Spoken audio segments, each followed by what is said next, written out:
welcome to the Sharpe Way show. Yes, it is 7 p.m. on the East Coast, so you get to look at my mug yet again. So happy to have you here. We will not have a show tomorrow, so this will be our last show of 2020. Yes, we're going to be looking back quickly at 2020 and kind of figuring out what we should be doing next. So thank you for coming. And always like, comment, share. I bug you every time. I'm never going to stop. I'm going to be doing this for 45 years. I'm going to be an old man. I'm already old. Be an older man. And I'm going to still be telling you, like, comment, and share on the new social media thing of the day, whatever that is then once they've destroyed Facebook or whatever they've done.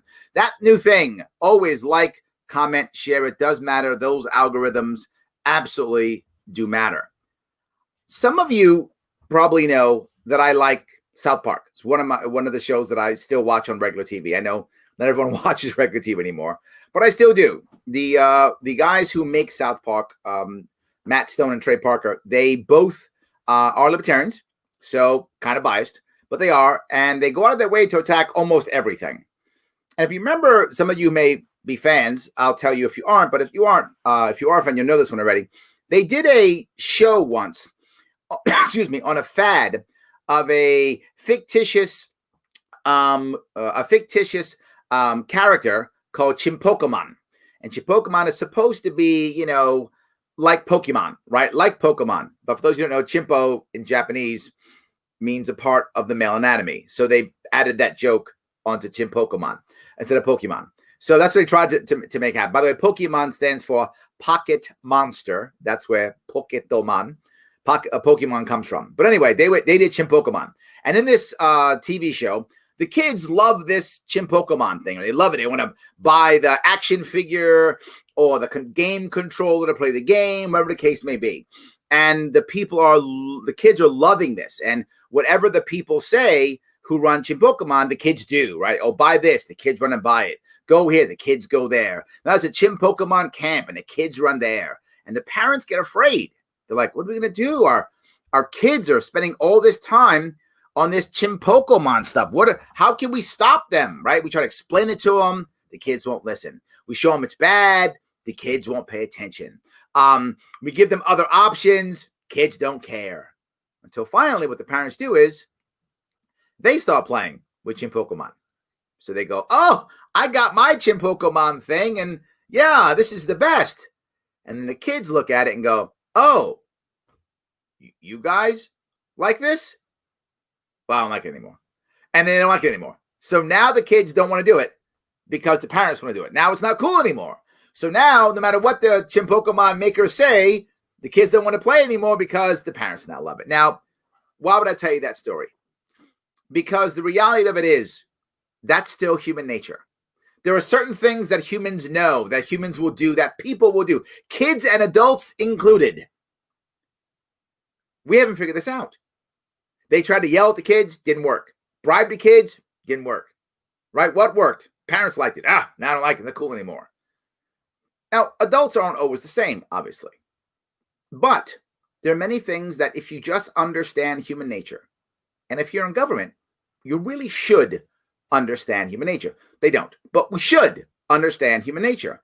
And certainly you should realize what gets people to do things like trust you or act the way you want them to act. How can you get people on their own to do the right thing? How do you do that? What can you do? Well, what does government know? What government knows is force. So parents know. Remember when I was a kid, one of my friends was talking about, oh, my boy's not going to do this or do that. He hadn't even have kids yet. He's like, when I have my boys, they aren't going to do that. I said, why aren't they? He goes, I'll beat the hell out of them. I said, your father beat you? He went, yeah, that's where I learned it from. I said, did you do everything your father said? He said, no. Yeah, correct. So you got beat, didn't do what your dad said. And then you decided you're going to do the same thing with your kids, but this time they'll understand? No. When it comes to kids, and those of you who are parents know this, kids don't do what we say. Kids do what we do. They copy us.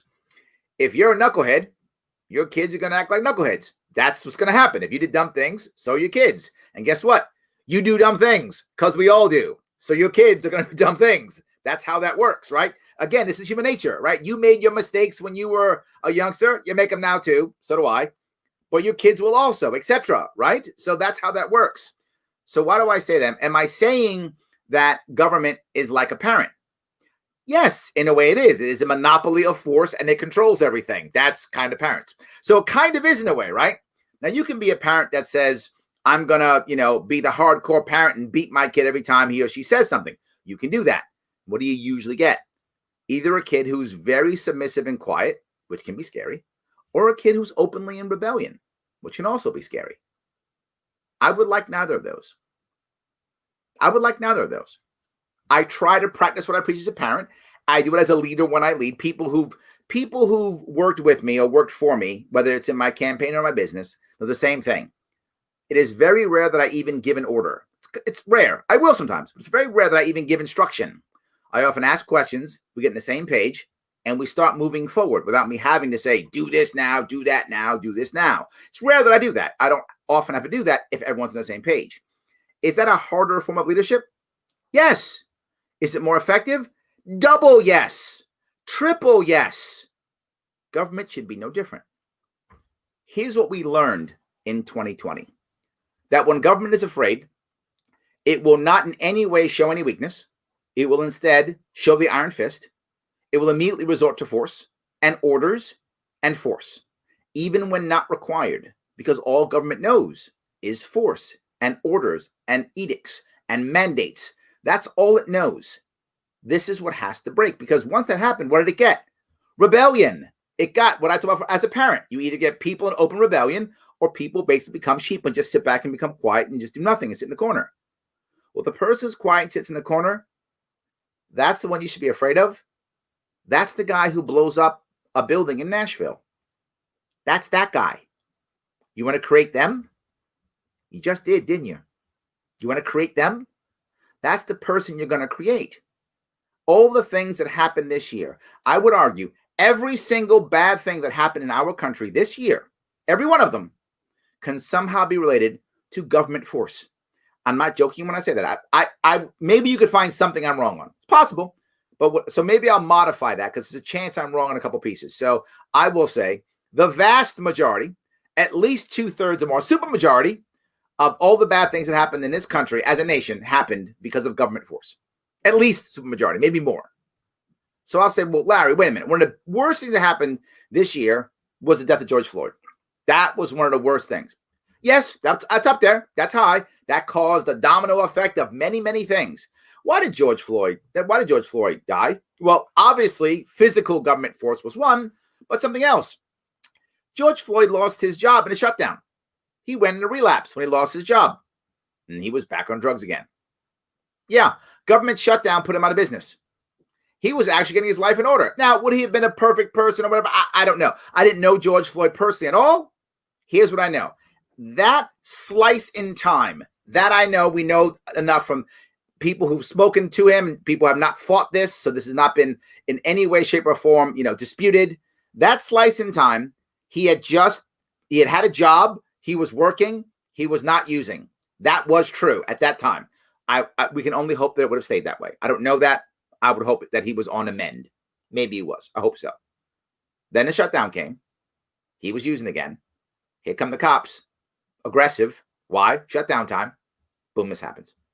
Yep. Oh my God, the protests, the riots. Yeah. Why did that happen? You had 30 million Americans who weren't going to work the next day. Why? Government shutdown. Yes.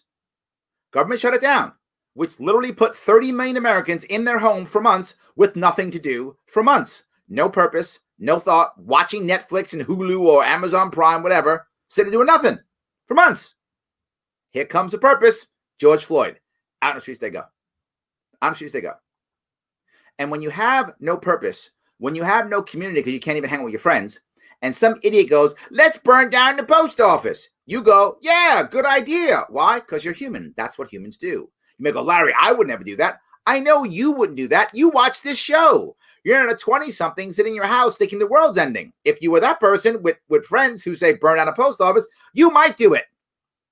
And clearly we saw lots of people do that. But Larry, those guys are burning stuff down. You're apologizing for violence. I'm not at all. It's still wrong. I'm just saying it was predictable. That's what I'm saying. It's still wrong. It's just predictable. And worse, preventable. Preventable. None of that had to happen. You don't shut the economy down. That doesn't happen. That was preventable. That's my point. I'm not saying it's excusable. Not. Predictable, preventable. I spoke about this in March. In March, I was talking about exactly this happening, and it happened because it's predictable. If you put people in these situations, they will act accordingly. Force looks attractive to many people because it's a good short-term answer. It is. I don't want you doing something, so I physically restrain you. Okay, that worked. The one thing I didn't want you to do, I restrained you. You didn't do that thing. Short term, well done. Long term, you still want to do it. And so do others. I haven't solved my problem. I have a short-term solution. Feels good. But I've made other things worse. We learned that this year. All the fires that happened because of government force. Every one of them. Every one of them. Riots. The defund the police.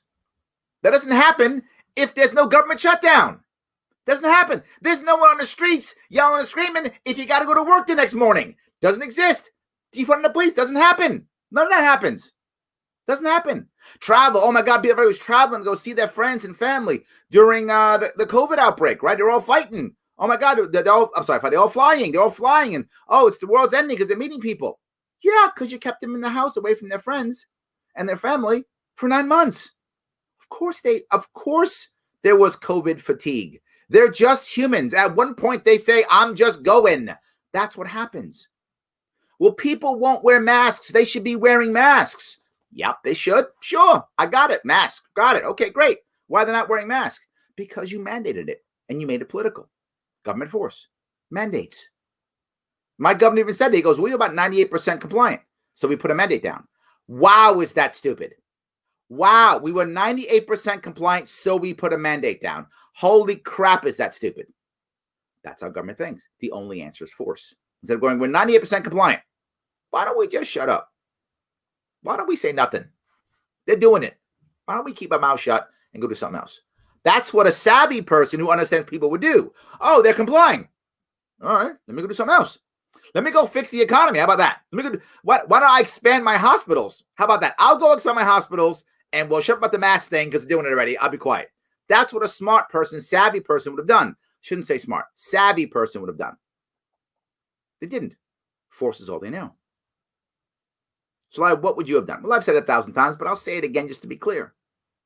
What we should have learned, we haven't, we should have learned, I hope many of you have learned, is that if you want to gain the trust of the people who you claim to represent, that you claim to work for, if you want to gain the trust of people in general, the first thing is transparency. Even when you don't know. If you could just imagine if when this first happened, a lot of the governors didn't know what was happening. Most of the seniors did, but some of the governors didn't know exactly what was happening. Imagine if the governors just came out and said, guys, I'm not sure how bad this COVID thing is. It might be really bad. It might not be. We're not sure. We think right now that masks are going to help. We're actually not sure about that either, but we think they are. So what I'm going to do as governor is I'm going to wear a mask. And then what I can control is the people who are government employees, state employees, when they're client facing, right, when they're facing the public, they will wear a mask. I can't enforce it at home. Outside I can't, but when they're facing the public, they're going to wear a mask. I hope you guys will copy. That's it. A lot of people would have done it. And some wouldn't, but a lot would have. There was, you know what, fine. It makes Larry happy to wear a mask, wear a dumb mask, whatever. But what would have happened now without the mandate is now I'm asking people, because the next step is not just saying that, but inviting you to help. This is what good leaders do. Now, we don't know if these masks help, so I need help from you guys. Will some of you do me a favor and let me know what you're doing? Literally go to your local county offices and start telling them what you're doing and how it's working so we can see what's actually working.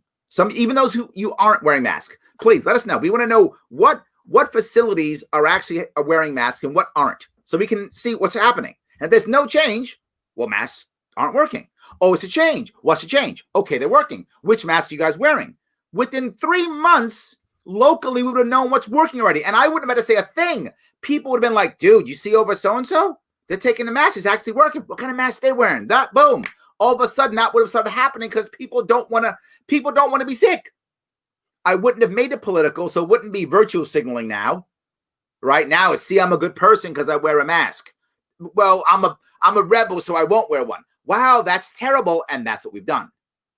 By forcing it, we made that dynamic. We didn't have to. That was not required. That was predictable and preventable. Both. Don't make it forceful. Just say what you feel and watch people react on their own. It's amazing how they would have done it on their own. And those of you who are watching in New York City, you saw it. It was happening already before the mandate. It was already happening. People were figuring things out already. Now you put the police in, goes away. And now, what if masks don't work well? What if we find later, and I don't know this before, I know some of you are very adamant about whether they work or not. So let's say you guys who think it's not work, let's say it's true. Let's say we find out 6 months from now, data comes in, masks weren't effective, or only a certain kind of mask was effective. How do you go back on that now? You can't, can you? You can't. Now that you shamed people into it, now that you are angry about people, now that you fined them and ticketed them, took away their livelihood because of it, you can't go back now, can you? You can't. If you had said, honestly, I don't know. I hope it works. Here's what I know. Here's what I don't know. Here's what I'm going to do. I hope you follow. Help me to figure this out. You can go back and go, hey, I'm glad you guys showed me. It doesn't work. Awesome. Thank you. Take the masks off. They don't work. Or look, they work. Look at these counties. It's working perfectly. Wear these masks and it works. And we all jump on board. No mandate required. You don't have to fall back. You don't have to turn around. That's why we double down on shutdowns. Even though you've seen the WHO say it doesn't work, the CDC say it worked, parts of Europe say it doesn't work. The academics now, the science now is saying shutdowns aren't working. Well, shut them down and put them in their house. So what happens? They get it at their house. The shutdown didn't work. It doesn't work. We knew it wasn't going to work, but we have to double down. Because how do you go back from that? How does a leader who said, I'm going to shut your entire economy down, destroy your career, destroy your business, how do I go back and go, whoops, whatevs? How do I do that? I can't. So I double down. What if I didn't do that? What if I instead said, here's a list of what I think is going to work. I'm not sure to be forward with you, but here's what I believe is going to work. And I'm going to now be transparent. Yet again, I say transparent and say, here's what others think will work.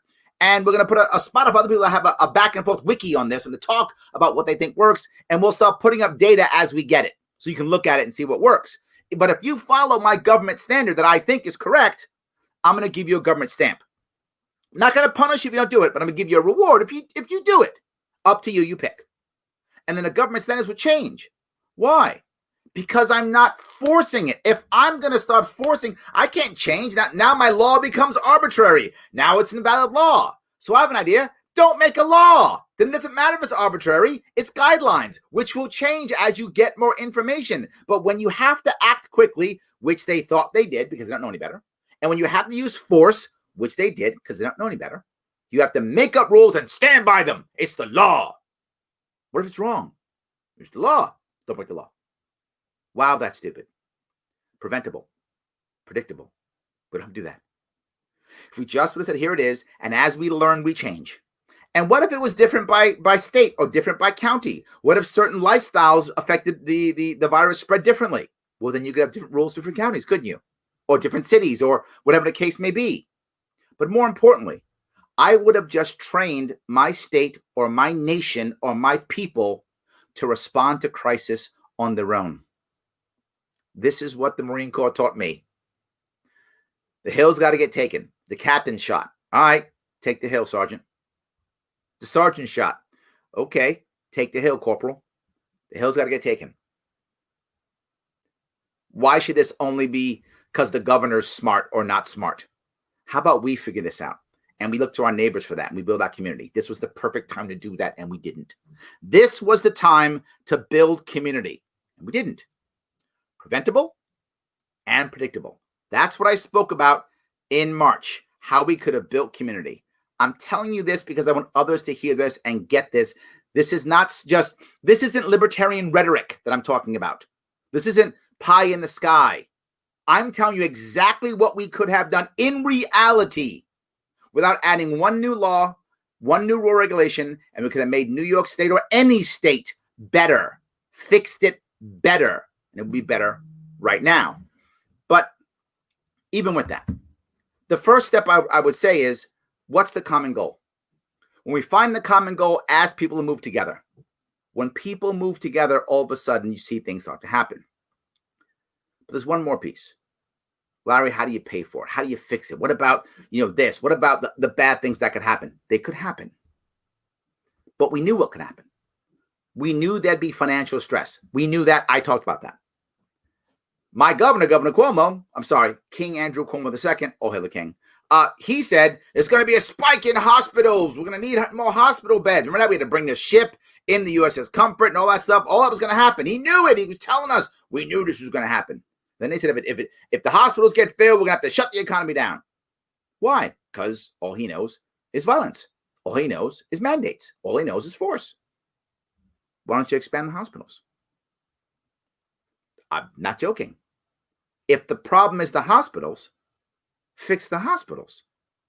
I know it sounds crazy, but if your first instinct isn't violence or force or mandate, which is every government's first instinct, instead your instinct should be, man, my hospitals might get flooded, might overflow. I could make more hospital beds. I could do that. Instead of me crying for the federal government to fund my state government, if I'm going to cry for money, federal government, give it to my hospitals so we can expand the beds. If we expand the ICUs and we learn what works and doesn't work, and we learn how to, fix people, help people, treat people who have COVID, which we are better than we've ever been. We're better than that. Then we have enough of all the things we need. So if people start to, we get an increase, there's beds for them. There's ICUs for them. There's whatever we need, respirators or treatments for them. How about that? Now we're talking about, since we have the vaccine, now we're talking about, why don't we think about protecting, vaccinating the people who are at most risk now? Yeah, that was a good idea a year ago. Not just now. That idea was what I was talking about in March. Let's protect those who we know are in trouble. We knew this part early, that if you were over, I think the number was 70 or whatever that number is obviously an age somewhere between 65 and 75. Whatever that age is, we know if you're over a certain age, statistically, and you have a pre-existing condition, COVID can kill you. Really, wipe you out. You're in trouble. You're in trouble if that's where you fit. Please protect those people in our world. But let the kids go out. We found out now. We shut schools down, and now what do we find out? Safest place for kids to be is at school. I'm not making that up. Do your own homework. That is literally the safest place for the kids is at school. So what do? Shut schools down. Then they ask the doctors, what about the teachers? Well, if the teachers are older and go into that category, they shouldn't come to school. If they're not in that category, they're safe because the kids aren't spreading it. So they're safe. It's a safe place to work. If you're not in that category, go to work. We still have schools shut down. We can't go back. Remember, once you resort to violence, you can't go back. That's the problem. You can't go back. I want to be able to make a mistake and say, whoops, I can't do that if I punched you in the face. You're not going to be happy about that. You're going to punch me back. You don't care about sorry. Yeah, it doesn't work. I remember the series, TV show on, I think it's Netflix. Maybe Amazon Prime. I think it's Netflix. Waco. It's Netflix. And at one point, when the ATF agents are surrounding the Waco compound and they're trying to negotiate to get the guys out, there's the people who represent the Branch Davidians there talking to the ATF. And the guy from the Branch Davidians says, you could just leave. And it's over. We can't fight you back. You're the government. We're not going to shoot back at you. We're not going to do anything. We're not going to get you. You're the government. You win. Just, as Humongous would say, just walk away. Just walk away and you could just leave. You can't. They already ran over your cars. They already shot David Koresh. Once the violence hits, you can't just go back anymore. Please never forget, government's always several things. And one of those is monopoly on violence. It's what it is. Government is force. I get it. It's what it is. And once you enforce that, things change. All right. Why didn't you just fix the hospitals? All right. That was the medical piece. Makes total sense. But financially, the world's ending. Now, are we going to get $600 or $2,000? And what are we going to get? All that fighting. What? We're going to get more money afterwards. Give us more money. Or you could have just bailed out the banks. That's what I said 9 months ago. Just bail out the banks. Whenever there's a problem, and those of you who've been following me know I say the same thing constantly. I don't want to fight the branches of a problem. I want to fight the root and let the branches die. Just fight the root. What's the root problem? Hospitals. Fix the hospitals. Don't about giving money to everybody. Just fix the hospitals. Done. There's your issue. Is that easy? No, but neither is all the other crazy things you do. So if you're going to focus on something hard, focus on that one. That might be easy. I'm going to give you a crazy answer. Decentralize the hospitals. What? Yeah. Because then each hospital can see what's happening and they can act accordingly. They know who they have in their area. Maybe they want to mix and match and merge. Maybe they want to specialize their hospitals. Whatever. Go on with your bad self. You could probably do that. Who knows more about hospital administration? Hospital managers or the government? I'm going to go with hospital managers. I'm sure there's bad hospital managers too. I'm sure they exist. There's bad everything. But I bet most of them are pretty competent.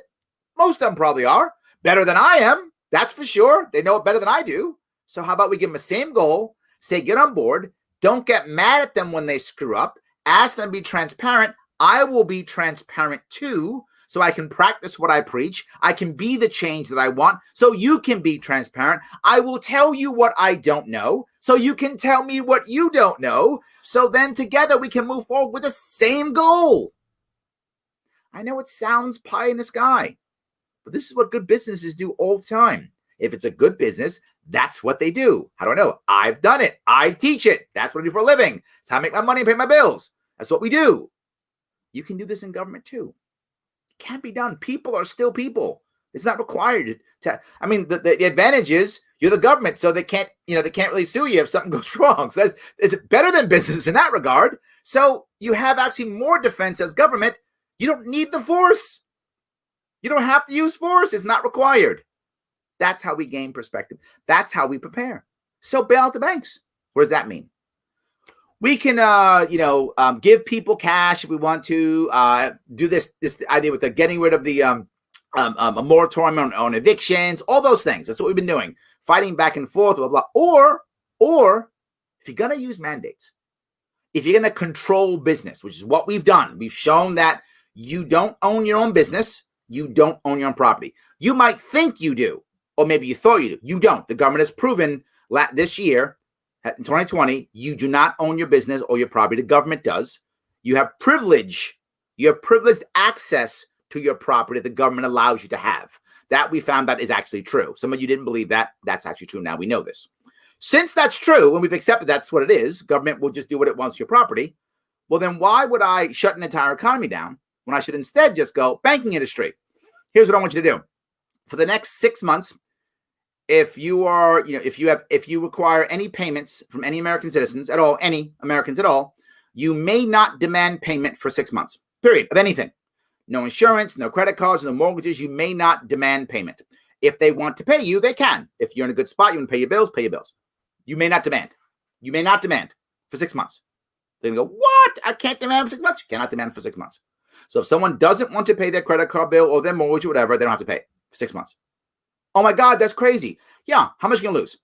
You got actuaries. That's your entire industry is full of actuaries. Do the numbers. Government, full of actuaries. Let's get our actuaries together, figure out how much money you're going to lose. Half of that we print with our magic money maker. Other half write a check and go into debt. Done. Banks are paid off. Have a nice day. Done deal. Problem solved. I'm not joking. Banks make their cash. We pay them on a monthly basis. Nothing banks love more than guaranteed government money. There is literally nothing that they love more than guaranteed government money. That is the number one type of money every bank loves. So guarantee it. All right, for 6 months, you're getting your butt kicked. We're going to write these checks for you for the next 6 months. Here's your checks. Bank's like, we're good. No problem. All good. Imagine now you don't have to pay your bills for 6 months. Now, allow for half rent. regardless of what your lease says, half rent. How's my landlord going to pay his bills with half rent? He doesn't have to pay his bills for 6 months. So you get half rent for 6 months. He can still pay maintenance. She can still pay maintenance, whatever the case may be. But you can survive. You can survive. No one's getting laid off all of a sudden now. You're paying half rent. You can also pay half salary. But Larry, I'm union. Too bad, you're still getting half. Well, how can I survive on half? You're not paying your mortgage. You're not paying your credit card bills.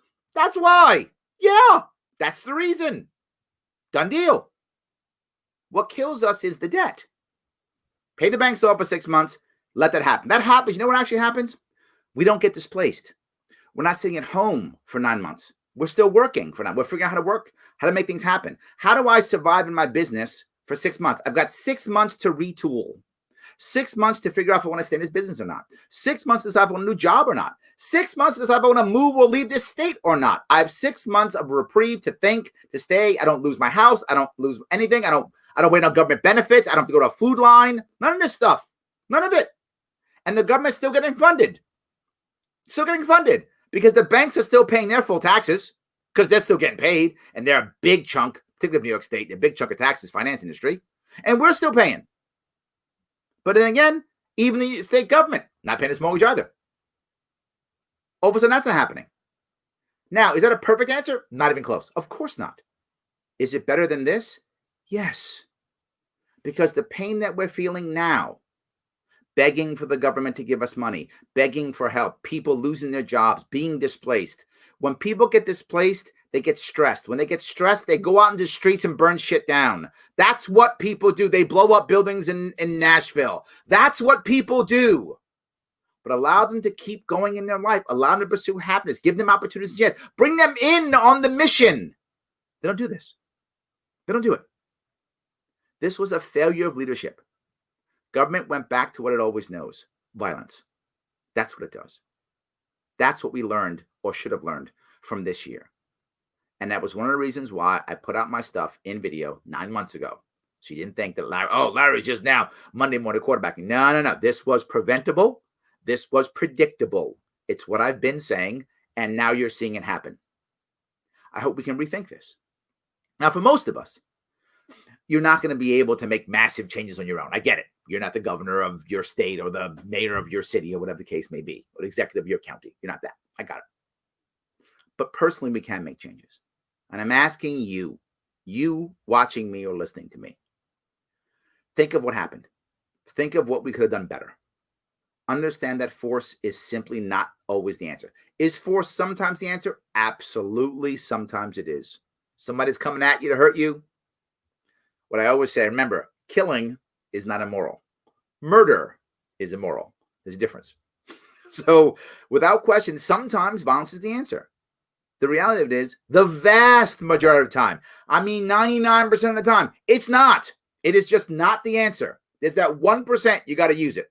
Otherwise, it's just not the answer. We can find better answers, common goals for everything we do. Look for the root, not for the branch. And this goes in your business, in your life, in government, anything. Look for the root, not the branch. The goal is not to make everyone feel angry or upset. I hear all the time, we got to shake some people up and make them angry. Make them afraid. You know, make someone afraid again. That's a common one, right? Make make communists afraid again, make racists afraid again, whatever. That's the thing they would say. Yeah, people who are afraid do bad things. They make terrible decisions. They do dumb things. They hurt themselves. They become self-destructive. I don't want people who are afraid. Everything that libertarians hate came from afraid Americans. Gun control, afraid Americans. War on drugs, afraid Americans. War on terror, afraid Americans. NSA, afraid Americans. Everything you don't like, afraid Americans. That's why they'll happen. Last thing I want is more afraid Americans. I don't want that. I'm the feel part of this show up and running around doing the right thing. I know I said some things that were tough. I get it. I don't want to be pie in the sky. I'm an optimist. Guaranteed I am. I'm always about we can make this thing work. You don't have to be. All I ask you is this. Perspective. Think of where you are in life now compared to where you have been in life and where you could be. So I'm saying, think about that. And then rate yourself realistically. That's it. Rate yourself. Are you really at the bottom? And sometimes some of you might be at the bottom. I've been at the bottom. I've told my stories and you know it. Those of you been paying attention to me, I know what the bottom's like for me, and I'm not there now.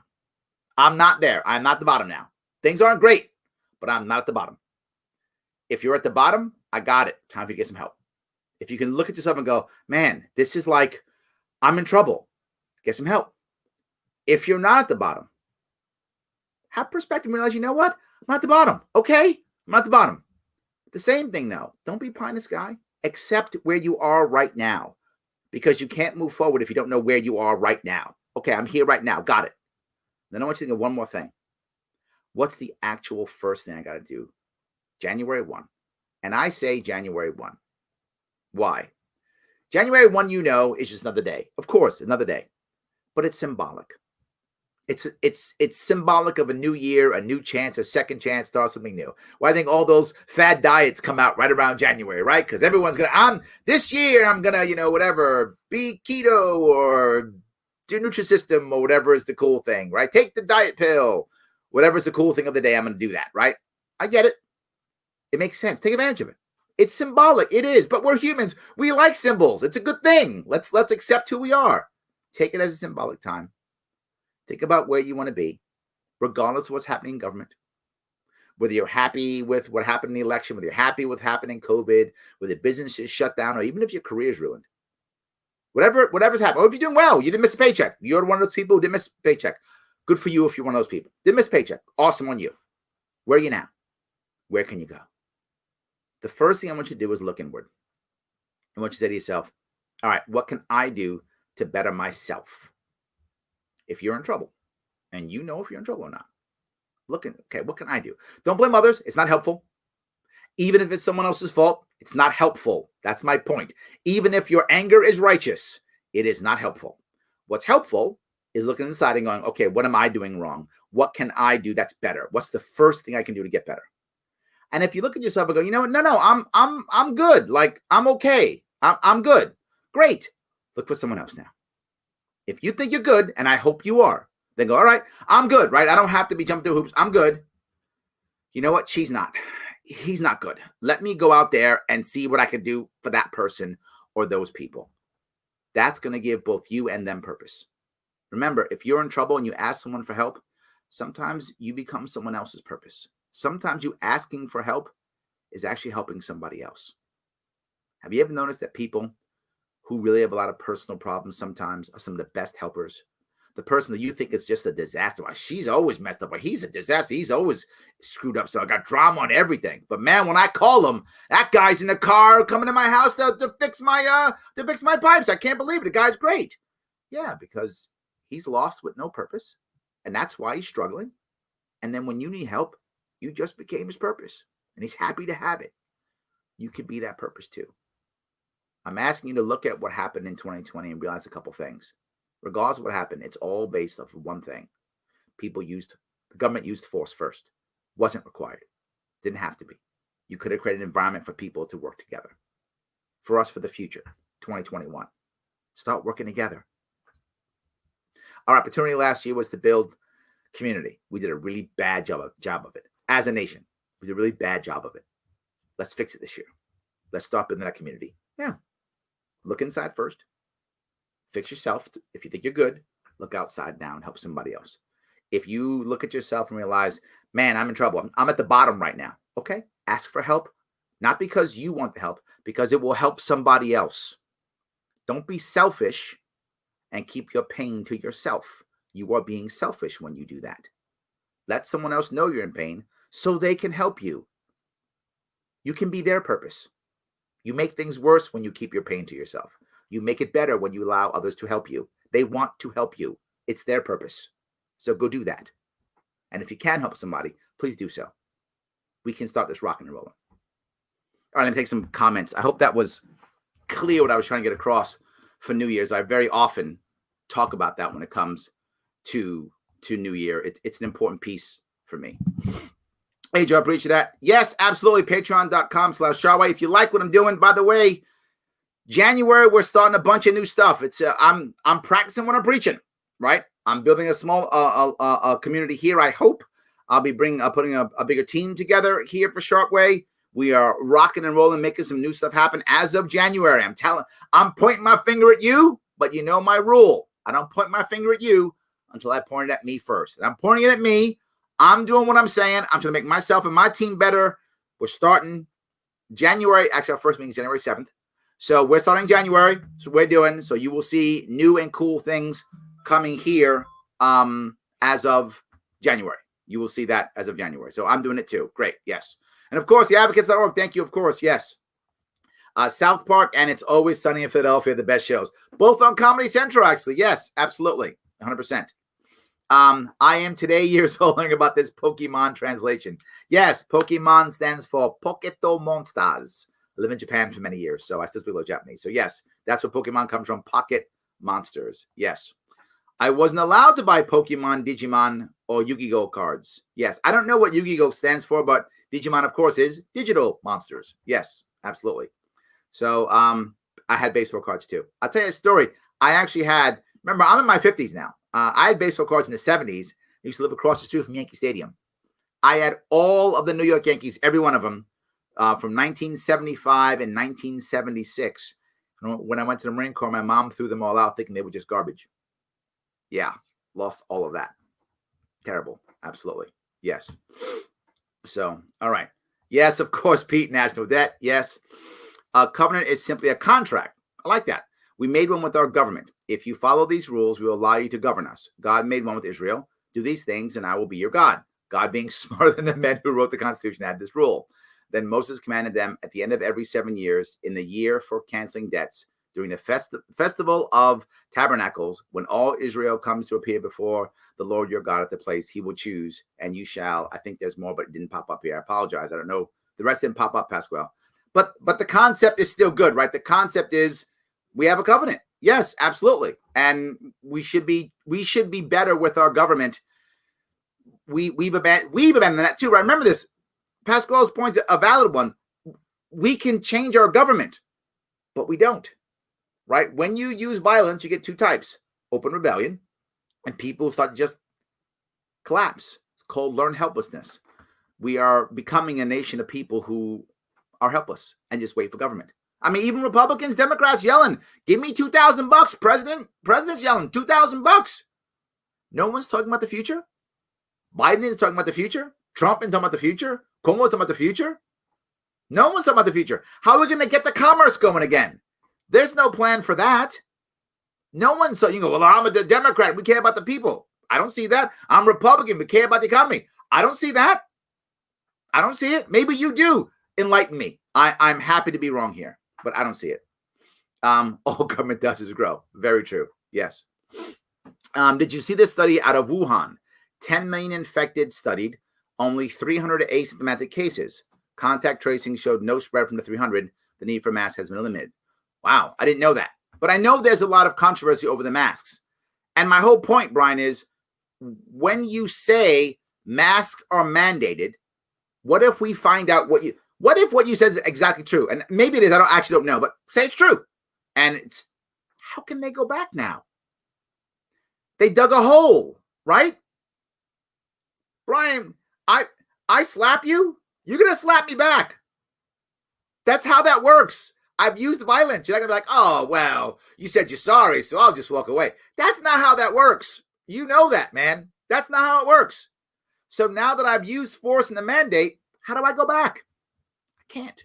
And that's why I'm saying we should have never used force. We should have said, here's what I think is true. And then when the data comes out, hey, the data changed. Therefore, the guidelines, not the mandate, the guidelines change. Okay. The masks don't work, or they do work, or this kind of masks work, or whatever is the rule, right? We then find out. That's my whole point. Look, maybe the masks don't work now. Maybe they work for the next one, or whatever. My point is, I don't want to create hard rules that may change in the future. So how about instead, we create guidelines that adjust as we learn more? That's the point. So, Larry, a week. I'm usually Monday through Friday. This time, I'm only Monday through Wednesday. Next week, back to Monday through Friday again, 7 p.m. Absolutely, yes. All right. According to George Floyd's autopsy, he was not using any street drugs. I thought there was. I thought the autopsy said he was I forgot what it was. I thought it said he was on some form of drug. Maybe I'm wrong here. Okay, maybe I'm wrong, Shelley. But if I remember right, once they actually let all the data out, he was on some. That's why he was like he was acting funny or something, because he was on some form of drug. That some people said that's why he thought it was a real 20 when it wasn't, or something like that. So I'm happy if you could show me that I'm wrong on that one. But I thought he was. So, all right. Let's see here. Moving from 2020 to 2021, we have to see that cybersecurity is a real true problem. Tommy's on this, and he's right. Tommy Brown's talking about this. Tommy's been talking about this for at least a year, and he's right. Right? It's not just cybersecurity for the nation. It is, but it isn't only that. It's also for your local town, your local hospital, your local county. It's for all those things.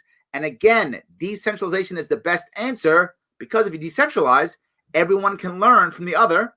The attack, if one cyber attack, for example, gets all of New York State, that is worth a lot of time, energy, and money in getting New York State. There's 18 million people. Let's get that. What if it's decentralized? And the most you could possibly get was one county or part of a county. So maybe you can get 1 million people. Still a lot, but not 18 million. Not as worthy. And not just that, what if it's a smaller county? Yates County has like 30,000 people in it. Is it worth it? Getting 30,000 people at Yates County? Maybe not. So I'm not going to get that very, that high quality criminal or that very well-funded criminal organization to do that. It's not worth it. So the more I'm decentralized, the less chance I have of having a fully funded, well-funded criminal organization. Less chance of that. But also, what if Yates County screws up and they get a breach? Well, only Yates County has a breach, and they can now show others. Look, this is what happened. Again, transparency, telling me what you don't know, being open to me as a governor, going, "We screwed up, governor." Okay, great, you got it. How can we fix this? What are the other counties doing? Are they doing the same thing as you? We're going to change that. Better stuff. Let's fix that. Tommy's right. Decentralization is absolutely the answer. So glad I'm in Texas. Coming to you, though. Coming to you. That's all I'm saying. Absolutely. Yes. So, my nephew was murdered as a direct result of the flawed bail reform system that allowed a guy to commit 4 violent crimes for killing my nephew. I am so sorry to hear that, Shelley. That is terrible. You and I spoke of this once before, I remember. And it was terrible, and it's still terrible now, right? That bill was never, that bill, for those who don't know, that's a bill in New York State. That now a law. That bill was never, and you know what? I'm even going to link that to COVID. That bill was actually never really debated on the floor. It was just rushed through because my governor, all hail King Andrew Cuomo II, he just owns everything in our state. The bill went right through. No Republicans fought it. Nothing went right through because he owns everything.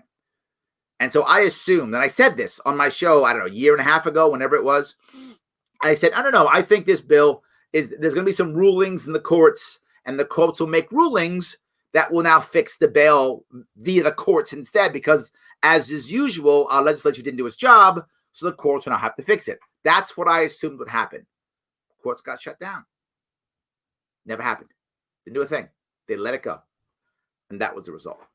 So I even blame that. Even that. That was the result. That should have been dealt with in the courts. It should have been dealt with in the actual assemblies where it should have been dealt with. But since it wasn't, it then should have been dealt with in the courts. It was abandoned. That law is still a flawed law. Still. So anyway, sorry. Government's answer is always do something. Something's still wrong, do something. I have an idea. You don't have to do something that has violence. How about do something that motivates people? Good leaders don't go, I got this, be quiet, go back in your cage. Good leaders say, come with me. Come with me. I'm on. Yes. Yes. I know, Larry, you should have done a video, made a series on your YouTube videos early on with the plan of how government should respond to this COVID thing. I should have. You're absolutely right. Yes, 100%. So, all right. Let's see if I can keep going. Our tyrannical governors across USA are not looking at the recent scientific evidence. They're just interested in show of power. We need to protest tyranny. John, you were correct. And that was my point from earlier, right? They can't look at it. How do they go back and say that? They don't. They can't go back and say that. Oh, yeah, all that stuff we said, yeah, it's all wrong. I know we devastated our state, but it's all wrong. Whoop. Whoops. Not gonna do it. Cuomo writes a book on how awesome he is. He doubled down on how bad he was. He wrote a book, See How Great I Am? Then told us, and for you guys who aren't paying attention, my governor told us that it's going to be a huge increase coming up. That we know this during the fall and winter and the holiday season. You guys better do what I say because it's going to be a huge increase in hospitals. Okay, you own the hospitals. Did you get more hospital beds? Back in April, I believe, when he did his hoop and holler yelling about we don't have enough hospital beds, New York State had 53,000 hospital beds. Now, 8 months later, from when he said that, 54,000. That's it. 1,000 more hospital beds. That's the best you could do in 8 months. You run it. You're the governor. You literally, if those of you don't know, our governor actually runs our hospitals. That's not every state, but that's our state. He actually runs our hospitals.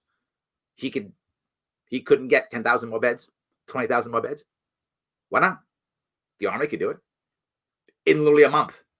In a month, and less than a month. I'm exaggerating when I say a month. In 2 weeks, our military could put up 1,000 beds.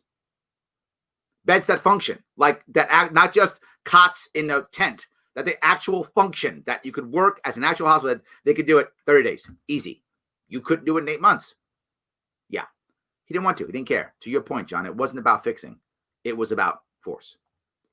No force necessary, Craig. Absolutely. In fact, we saw this. If you were watching, you saw it. People were wearing masks on their own. Then the mandate came. They pulled them off. Can't tell me what to do. Yeah, that's what happens. That's what humans do. Yes, that's what humans do. Absolutely. So, all right. Quite right, but there are certain people who feel it's their job to tell people what to do. Yes. The Apostle Paul called these people, these types of people, busybodies. I like that, busybodies. Yeah. I actually think it's often the idea that the people just want to be doing what they think is right, and they don't want to look inside, which is what you always say. I always tell people, look inside first. I just said it, and I'll keep saying it. I point my finger a lot. I do. Guilty as charged. But I never point my finger at you until I pointed at me first. I pointed at me, then I pointed at you. And I wish if other people would do that, we'd be a whole lot better, right? If we look at ourselves first and go, am I doing this or am I being a hypocrite? Okay, I'm doing it. All right, good. You should do it too. And when I point my finger, I'm just shooting you. I'm not ordering you. You don't do anything I say. I hope you will. I hope you think I'm right. And I hope you think I'm making sense. And I hope you voluntarily choose to do what I'm saying. I hope you do. But I'm just shooting you. Even if I was governor, I still would only be shooting you. I would not be forcing you. I would not be mandating you. I would hope that if you voted for me, that you trust me enough that if I give you some ideas, you go, you know what, I probably should do them. Let me go do them. I would hope you would. I would should you even if I was the governor. And how do you know that? Ask anyone who's ever worked for me. That's what I always do. Ask anyone who's ever worked for me. I'm always a shooter. That's what I do. Yes. So anyway, all right. The Constitution says we the people, not we the government. Yes, absolutely. 100%. I'm in. If every restaurant could build an outdoor shelter for customers, the hospitals would have built mass units. Yes. Look at that. Shelley. Evidence right there. Well done, Shelley. Yes. Right there. Perfect evidence. Of course. You got the restaurants building little houses on the streets everywhere, and the hospitals can't figure out how to create hospital beds outside. That's that. Again, maybe not overnight. Okay. Right. Overnight, probably too much to ask. 8 months, not too much to ask. It really isn't too much to ask for 8 months. When you can order everyone else to shut down, you can't order the hospitals to make more beds, to open up more beds. Of course you can. Absolutely. Yes. Larry, what do you think might happen in the real estate market next year? I've heard that 40% of businesses are not coming back, and a lot of people are going to lose their house because they don't have jobs. That's going to be a lot of empty places. Yes. Sadly, Tom, there's good and bad news here. The good news is houses are going to be cheap. So if you're liquid, good for you. If you have good credit, good for you. The bad news is they're cheap because people are losing their houses. That's going to happen. And the biggest reason, there are many reasons why there's been a massive increase in the wealth gap in America over the past 30, 40 years. Many reasons. The biggest one of all the reasons, the absolute biggest one without question, is the boom bust cycle that the Fed creates. The Fed's created busts about every 10 years, 89, 2001, 2009, and now 2020, right? So four different busts, about 10 years or so in between each one. Every time there's a bust, before the bust, and I tell the story often again, but it bears repeating. Every time there's a bust coming, the elites already know. This is not Larry's conspiracy. No. Documented, this is what happens. Some of you remember the stories behind this. They tell the elites, hey, the bust is coming, get liquid. Remember those Congress people who sold their stocks early on? Yes, right? That's what happens. They just got caught. But that's the norm. So they sell all their stuff and they become liquid, meaning they have lots of cash and or credit available. They do that. Now the other 99% get told, oh, by the way, world's ending. 20% of those people go, oh my God, world's ending, and they begin to act. The other 79% just sit back and watch things burn. And often they watch themselves burn. Then they're in trouble. They sell their assets. Who can buy their assets? The people who are liquid. They do that. And so, yeah, if you happen to be liquid or have great credit, good deal for you. Unless, sadly, your real estate is in a big city. Big city real estate is going to get crushed. If you're in a spot where you can hold your real estate, you're in a very good place. Hold your real estate if you can.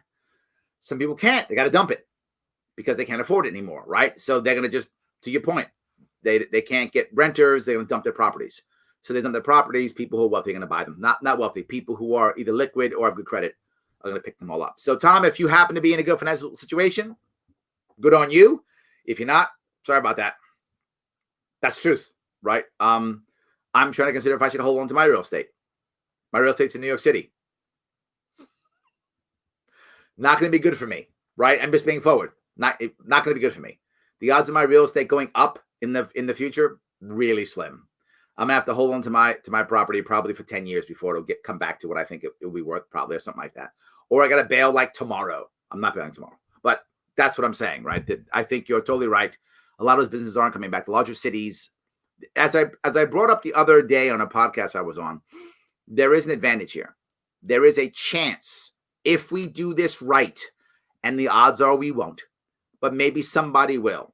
There's a chance right now for a renaissance in suburbs and rural areas of America. It's a chance. They were devastated after 2009, and there was almost no recovery. Everybody rushed to cities. Well, now we're all leaving cities. So now we got a shot to kind of build up small town America, build up rural America, build up suburban America. We can do that now if we do it right. Number one thing, get rid of licensing and turn it into credentialing so that people can start small businesses locally. Number one thing. We do that, we got a shot at a renaissance, Tom. That's my hope. That happens, real estate prices in the suburbs and rural areas will go up. If that happens, most of those people who have property there aren't doing very well unless you're the one or two type people who own half the town. Unless you're that, right? You're not doing that well because your property value has not gone up much. It's probably gone down. But all of a sudden now, it might go up because people want to rush there. So that's the hope. I hope that was helpful, Tom. I'm not sure if it was, but I hope it was. So, all right. Mask mandates are not really a law. Yes. However, William, there's a however on this one. There's a however on this. You are technically correct. However, most people don't know that. So they act as if it's a law. And my governor says it's a law. They go, you're breaking the law. He says that. And what he actually means is because he's got executive power, he says that means that's a law. So if you ignore his mandates, you're ignoring the bill that gave him executive power, which that really isn't a law either. So you are correct, technically. The problem is most people don't know that. So they believe it's law and they act accordingly, in which case it might as well be a law. So again, I'm not saying you're wrong. You are correct. But if everyone thinks it, then it kind of is, right? Laws are passed by legislature, then signed by the executive branch. Yep. Unless these rules are implemented in this way, they're not laws and thus should not be enforced by police. Agreed, which is why you are seeing, William, you are seeing sheriffs actually go, you know what? I'm not enforcing it because they know, right? Some of the sheriffs are going, I'm not enforcing this. I'm not doing it. Yes. Police that enforce unlawful rules are violating their oaths to the Constitution. They are oath breakers and should be fired. Yeah, but again, you're right. I can't say that you're wrong. You are correct. I'm just saying most people don't know and don't care. And truth, right? We live in New York State. Most of my state just laid down and said, "Oh, you can deem who is, essential, not essential." Okay, that's what most of us did. I wish that wasn't true, but we did. So I agree with you, William. I wish more people were on the same side. Real estate hasn't bounced back from the recession. Yes, 100%. A lot of going to be abandoned. Yes, good. So, Kate Nicole, I'm running for mayor. Yay! Libertarian, of course. Thank you. Very nice. Everybody go check out Kate. Kate Nicole running for mayor. Good for you. That's great. I love that. So, Biden can almost smell his stimulus check. Biden likes smelling people generally. I'm not sure he likes smelling checks, but maybe, it's all good. He is going to write a big check. That I am sure that is going to happen. Daddy Uncle Joe was going to write a big check. That's for sure. I love your plan, Larry. It's far better than a pure inflationary solution that punishes retirees and slavers. Yes, absolutely. 100%. It's not the best, right? I wish we didn't need it. I'm just saying, if we're going to do it, then just do it. If we're going to do it, just do it, right? I wish there was a way around it, but sadly, it looks like there isn't. But again, I thought of this plan, 9 months ago. I was talking about this exact plan. 9 months ago. I call it the 3-half plan, right? 9 months ago, I talked about this plan. Whatever. Let's just keep looking for the government for answers. Again, my point being when I say that, not that I'm so smart. That isn't what I'm saying. If somebody actually wanted to solve it, they could come up with a plan. They don't want to solve it. That's what they don't want to solve it. There's people smarter than me in the government and that the government has access to. The government has access to people far smarter than I am. So they couldn't come up with a plan? Of course they could have. They don't want to. Why would they? Why would you come out with a plan when you can just hit it with a stick? Why would you come up with a plan when you can just take over more power? Why would you come up with a plan when I can just enslave my people more? No need for a plan. The point is you have to want to solve it. You have to have a goal that you agree with. You want other people to get involved. That's the piece. 2020, the year where every ounce of what Larry Sharpe said would happen did. Happy 2021. Thank you, Pete. Yes, I'm not sure that's good. There's a part of I wish I was wrong on everything. Yes, absolutely. I have trouble believing that the COVID response, closures, reclosures, riots, pressure, draconian rules, depression is anything other than by design. There's a part of me that wants to believe in a massive conspiracy theory, but I don't. I believe in a very small conspiracy theory, which is, to your point, Steve, I don't think, and people get mad at me when I say it, but I'm telling you what I think, my opinion. I don't think that the U.S. government knew COVID was going to come and set it up and, New World Order type stuff. I don't believe that. It might be. I mean, we'll find out. I don't think so. I think people had this plan, what you're talking about, Steve, to put these draconian rules in effect. They were just waiting for the thing that would spark it. COVID was that thing. I don't think America planned it. I don't know if China planned it. China might have planned this. It's possible. I don't think America planned it. I think America went, oh, that happened? Oh, great. We're ready. Let's do these draconian rules. Let's do this. We're ready. We can really expand power and crush America now. I think American elites did think that once COVID came, but I don't think American elites actually planned COVID. That's my view, but I get your point. They want more flare-ups, so they can invent even more. I agree, right? What's the old saying? Never let a crisis go to waste. They were waiting for a crisis. This was the one, right? NSA, Patriot Act. They were waiting for a 9/11. Oh, it happened? Yes. Boom, and it goes. So I think they're waiting for the bad thing to happen, take advantage of it. You're right, Larry. There's no going back, and that's what they want. That's my whole point, right? At one point, someone has to accept responsibility, whether it's blame or not, and then want to go back, right? People got mad at Obama when he went to the Middle East and did his apology tour. I wasn't mad. I was hopeful when he did that. I was like, okay, does that mean now he's ending all the wars and pulling everybody out and going, can we do a restart? Is he kissing their butt so we can do a restart? If that's what he was doing, which is what I hoped when I saw it, okay, I'll deal with it. So we look bad for a minute, but we do a restart. We pull our troops out of the Middle East. We start bringing down the military-industrial complex. Okay, that's worth an apology tour. If that's what you're doing, I'm in. That wasn't it at all. He did some kind of apology tour and then changed nothing. So then what was that for? So to your point, Steve, can we go back? Yes. But someone's got to do a real apology tour and then actually enact change and go, whoops, pull it all back. Pull it all back. Then it's worth it. Then it's worth it. I don't have a problem with that. But that's not what we're going to do. We're going to double down, triple down. Obama bombed more than Bush. I thought Bush was the chief bomber. I was wrong. I thought Bush was the chief bomber. Obama said, hold my beer. Let me show you what's up. Obama was the chief bomber. And I thought he's doing his apology tour. So fine, we're good. We're going to pull out. Yeah. Disappointment. Absolutely. So, yes. I'm getting ready for the 6. It's going to be wild. It might be. I don't know what's going to happen on that. But let me go there if I could. Since you brought this up, let me go there. I know a lot of people want to fight the left or fight the right or fight the Republicans or fight Trump. I know. I get it. My worry is it helpful? I'll go back to what I said about you fixing yourself. There may be other people to blame. Maybe someone did wrong you. Maybe someone did hurt you. Yep, it's possible. I don't know your specific situation. Is it helpful to just be mad and blame them? It isn't. It's not helpful, even if it's righteous. In fact, it's helpful to forgive them. Now, forgiving doesn't mean forgetting. It just means forgiving. It doesn't mean forgetting. You can forgive someone and not forget what they did. But forgive them for yourself so you can move forward. Because here's what happens.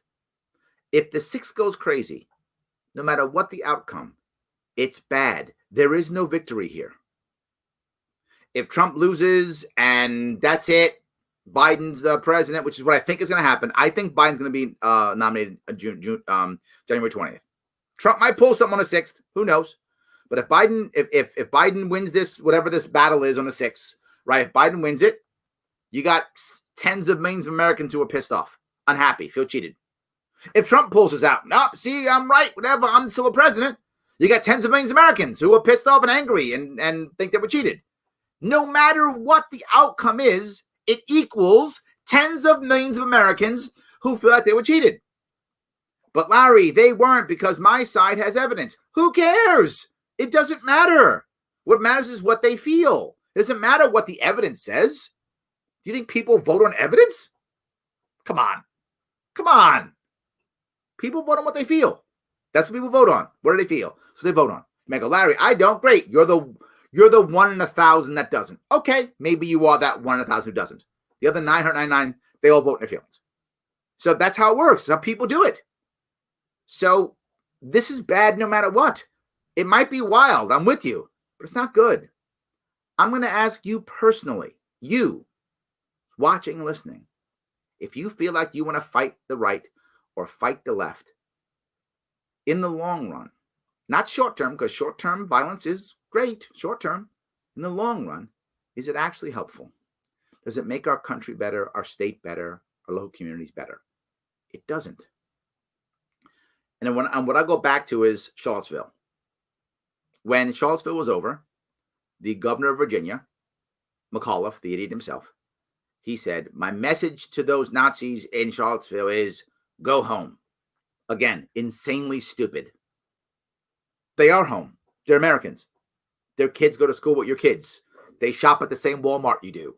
They are home. They're Americans. So go home isn't an answer. Go home is go away. No, come back.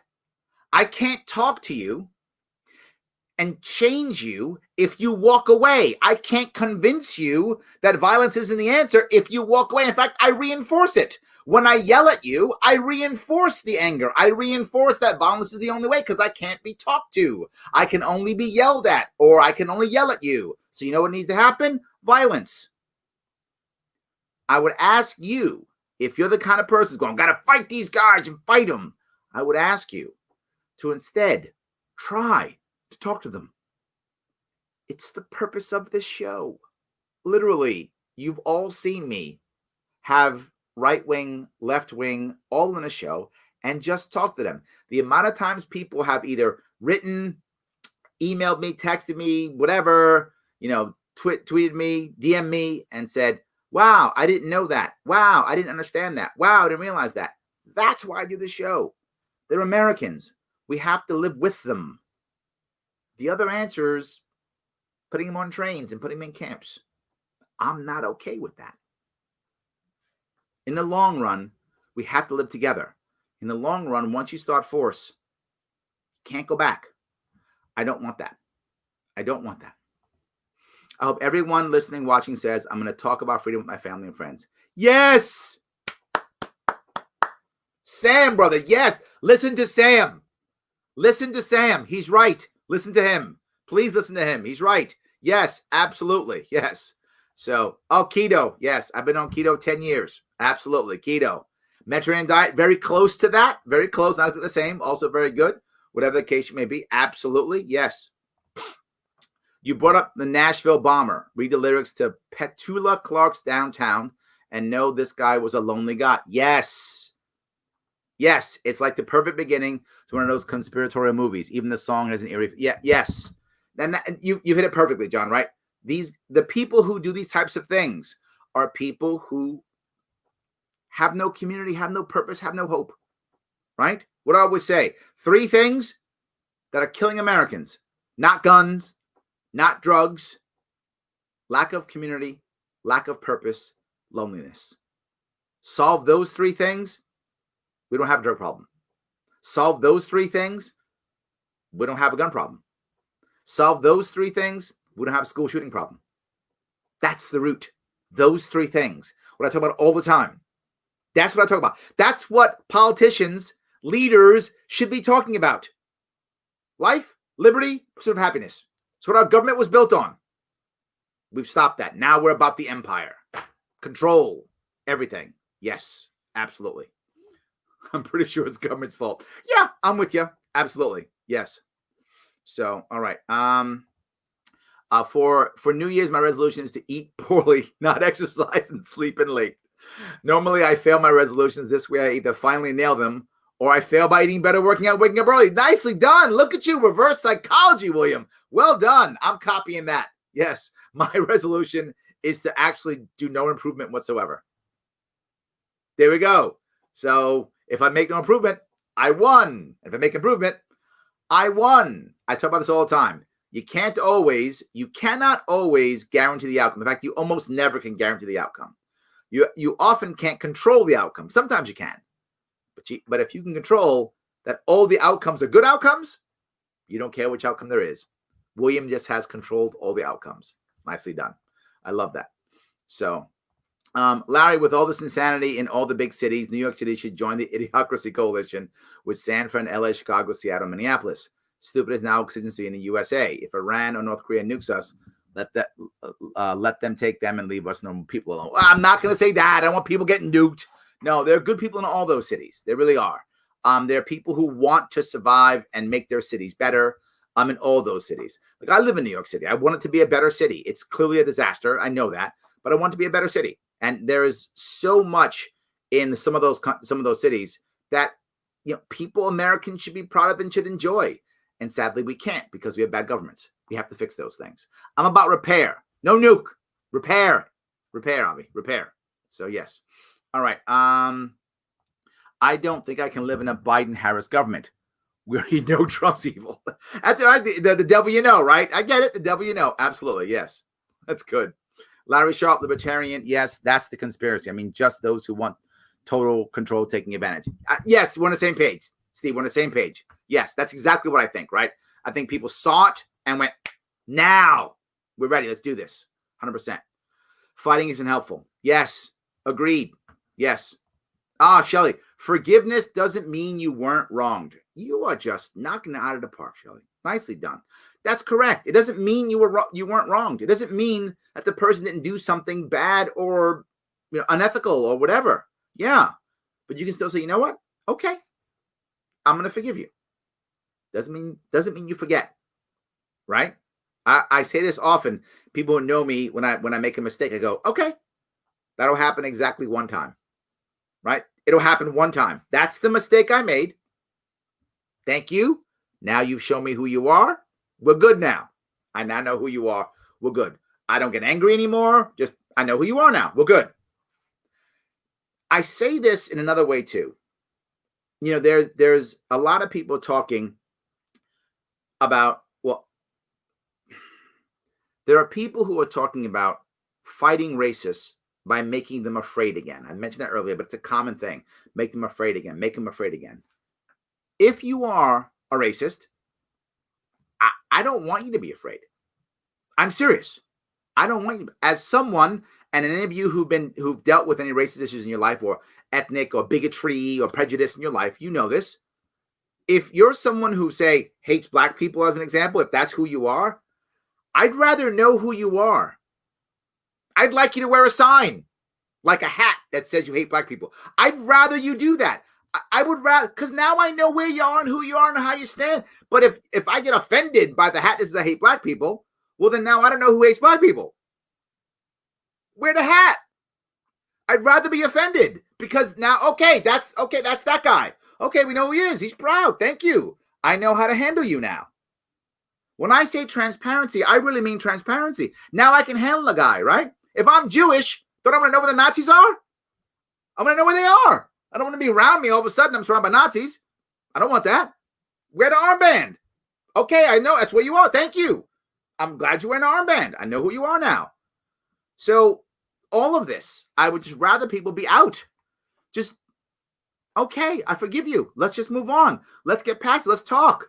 Right? When you look for anyone who is prejudiced or bigoted or in any way, shape, or form, most of the time it's because they don't know someone of the group of people who they don't like for whatever reason. Well, if I'm not yelling at you, I'm talking to you, you might start liking them again. Maybe. But if not, I still rather know where you are. I'd rather know. Let me be offended. Let me be offended. That's what I'm saying. So, all right. Let's see if I can get out of this. I'm getting more out of this than just political problems with people. Yes, absolutely. I hope so. I'm glad. Yes. I thought the Sharpe Way meant to grab a knife. It could be, but only in defense, Myron. Only in defense. That's it. Only in defense. No one else. Yes. I'm going to open a restaurant/bar called Resolutions. It will have exercise equipment for the first 2 weeks. Then it will be a restaurant bar for the rest of the year. Nice. Very good. Yes. But you got to make sure, Brian, that you take monthly subscriptions to be part of the gym. Get those in January. People won't quit till like June, July. Make a killing the first 6 months of the year for doing nothing. Don't forget that part of your business model. Subscription-based. Absolutely. Yes. Larry, any chance of getting Thomas Massey on the show? I could try. The bigger the Republican and Democrat is, the less chance they want to come on the show, because the show isn't a Democrat or Republican show.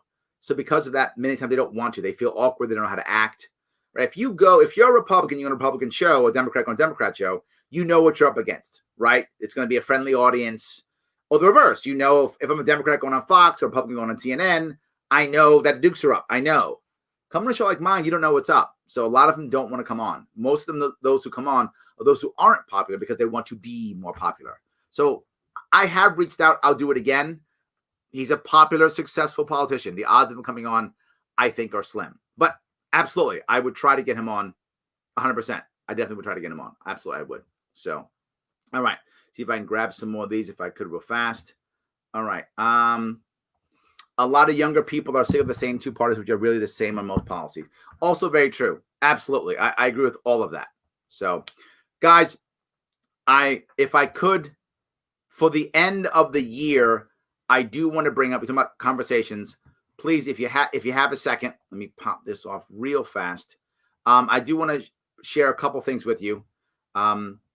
Real fast, if you want to have those conversations over this, the time off, please listen to this. It's a very tough time right now to have a real conversation politically about where the country should go right now. Mad at this guy, not mad at that guy, big problems. How do you do that? How do you have that conversation? Starts with respect, not leading with facts and opinions, but instead leading with respect, mutual respect, human respect. What can we use to make that happen? The world's smallest political quiz at theadvocates.org. Go there, take that test, show people that test, show them the issues, and have the conversation with your family and friends to make an actual change and have a real conversation in this country. Theadvocates.org. Thank you for paying attention. That guy is absolutely smart. So yes, I just worry about election integrity, but yeah, I hope there isn't violence. I'm bringing my tools just in case things need fixing. The thing about this, and this is another valid point, right? If this goes back to the part about, what do people believe? If people believe the election is full of fraud, then it might as well be full of fraud. That makes any sense. People aren't going to trust it, right? We've got to get people to believe that it's not. And the way we do that is through transparency. I keep saying transparency. How do you grow trust, right, in a team? How do you get people to trust you? Most people think, well, it's because I have an iron fist and I'm always right. And I'm just so right. And they know that I'm great and they respect me. And that's why they trust me. No, that's not why they trust you. They may respect you because of that. That's not why they trust you. You gain trust when you fail in front of somebody and they're still with you. That's how you gain trust, right? So when I mess up in front of Shelly and Shelly goes, Larry, that was kind of wrong. And I go, yeah, you're right. It was wrong. I screwed that one up. She goes, yeah, I know. I still love you. Trust. That's how you begin to gain trust, right? That's what it is. And then Sam says something. I go, Sam, that's not right. What's going on? Yeah, that was all screwed up. Sam's fine. I still love you. We're still good, right? That's how you gain trust. That vulnerability, that transparency is how you gain trust. So if you want people to trust the elections, you have to be much more open about the elections. Here's how it happens. Here's how it works. Here's the details. Here's everything. The more you are open, the better. The more you go, nope, the system's perfect. No one can see it. The more people go, oh, yeah, that's fishy. No way. That's not working. Transparency is everything. If you really want people to trust you, you have to be much more transparent. That's the key, right? Much more transparent. The more you do that, the better. So, Larry, although I like Justin Amash, he only seems to get angry with things Trump does. He doesn't seem to be upset with government lockdowns, a lot of Democrat insanity. Well, I think when you look at a lot of Republicans are that way, right? Republicans either support Trump and get mad at Democrats all the time, or have just become anti-Trump, right? There's an anti-Trump wing of the Republican Party. And I think Justin Amash came out of that wing. So I think he's still kind of part of that in a way, right? A lot of the people from that wing believe that Trump kind of took away or got rid of their party. That makes sense. They feel that party's gone away. And to much of that, I think they're right. It has become much more of a populist party than it was prior to Trump. That's true. He's changed the party tremendously. So if you still think the Republican Party should be old school, of course you don't like Trump. He changed your way of doing things. So I think that's common. So he doesn't seem to be upset with government lockdowns, a lot of his Democrat insanity. I'm assuming Biden becomes president. I hope he stands up to him and pushes back against him when he overreaches. He seems to take more of a gentle tone with Biden, which seems inconsistent and not like defending liberty at all costs. And I think what I mentioned is the issue for a lot of people. And I know many of you disagree, particularly those you who watch or listen.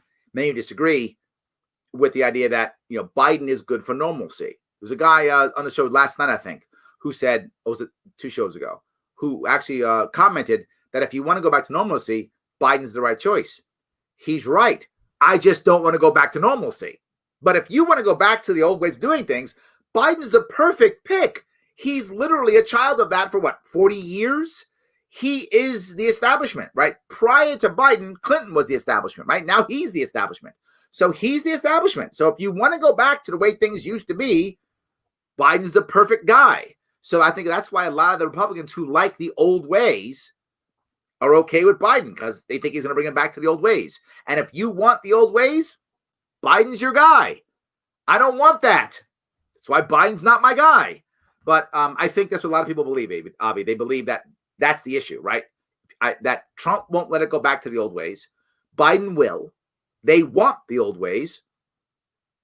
Biden's okay, right? That's it. Biden's okay. That's the old ways. I want the old ways. I'll deal with the rest. I think that's what they're thinking now, if I can answer your question. So yeah, I don't want the old way. I don't. You're right, Brian. That's why I'm not a Biden guy. But if I wanted old school stuff, I'd go back to Biden. It makes sense if you get what I'm saying. A lot of people think, oh, how can you agree with that? It doesn't make any sense. If that's where your head is, that makes sense. And that's my goal. I want to change where their heads are, right? I want them to change. If they change, then Biden won't be, right? It's hard to be mad at Biden or Trump. For me, a lot of people love being mad at both of them. But if you understand that people are getting what they actually want in general, if people want to go back to the old ways, Biden's the perfect pick. I just don't want the old ways, right? If you want the more populist government, if you want the radical government, that's definitely a Trump. So you vote for Trump. I got it. You get what you want. So people go, how could you vote for Trump? He's a mean, bad guy. I don't care. That gives me what I want. How can you vote Biden? He's a socialist.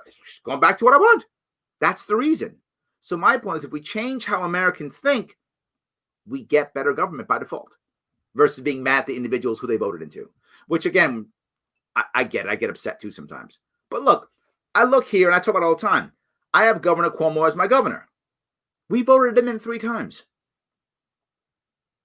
Is it really his fault? There's an argument that it isn't his fault. We knew what we were getting, and we voted him in 3 times. Not once. Once, it could be our fault, right? Maybe it's his fault. He's a bad guy, lied to us. He's been the same terrible guy for 12 years. If we vote him in again, I'm not mad at him at all.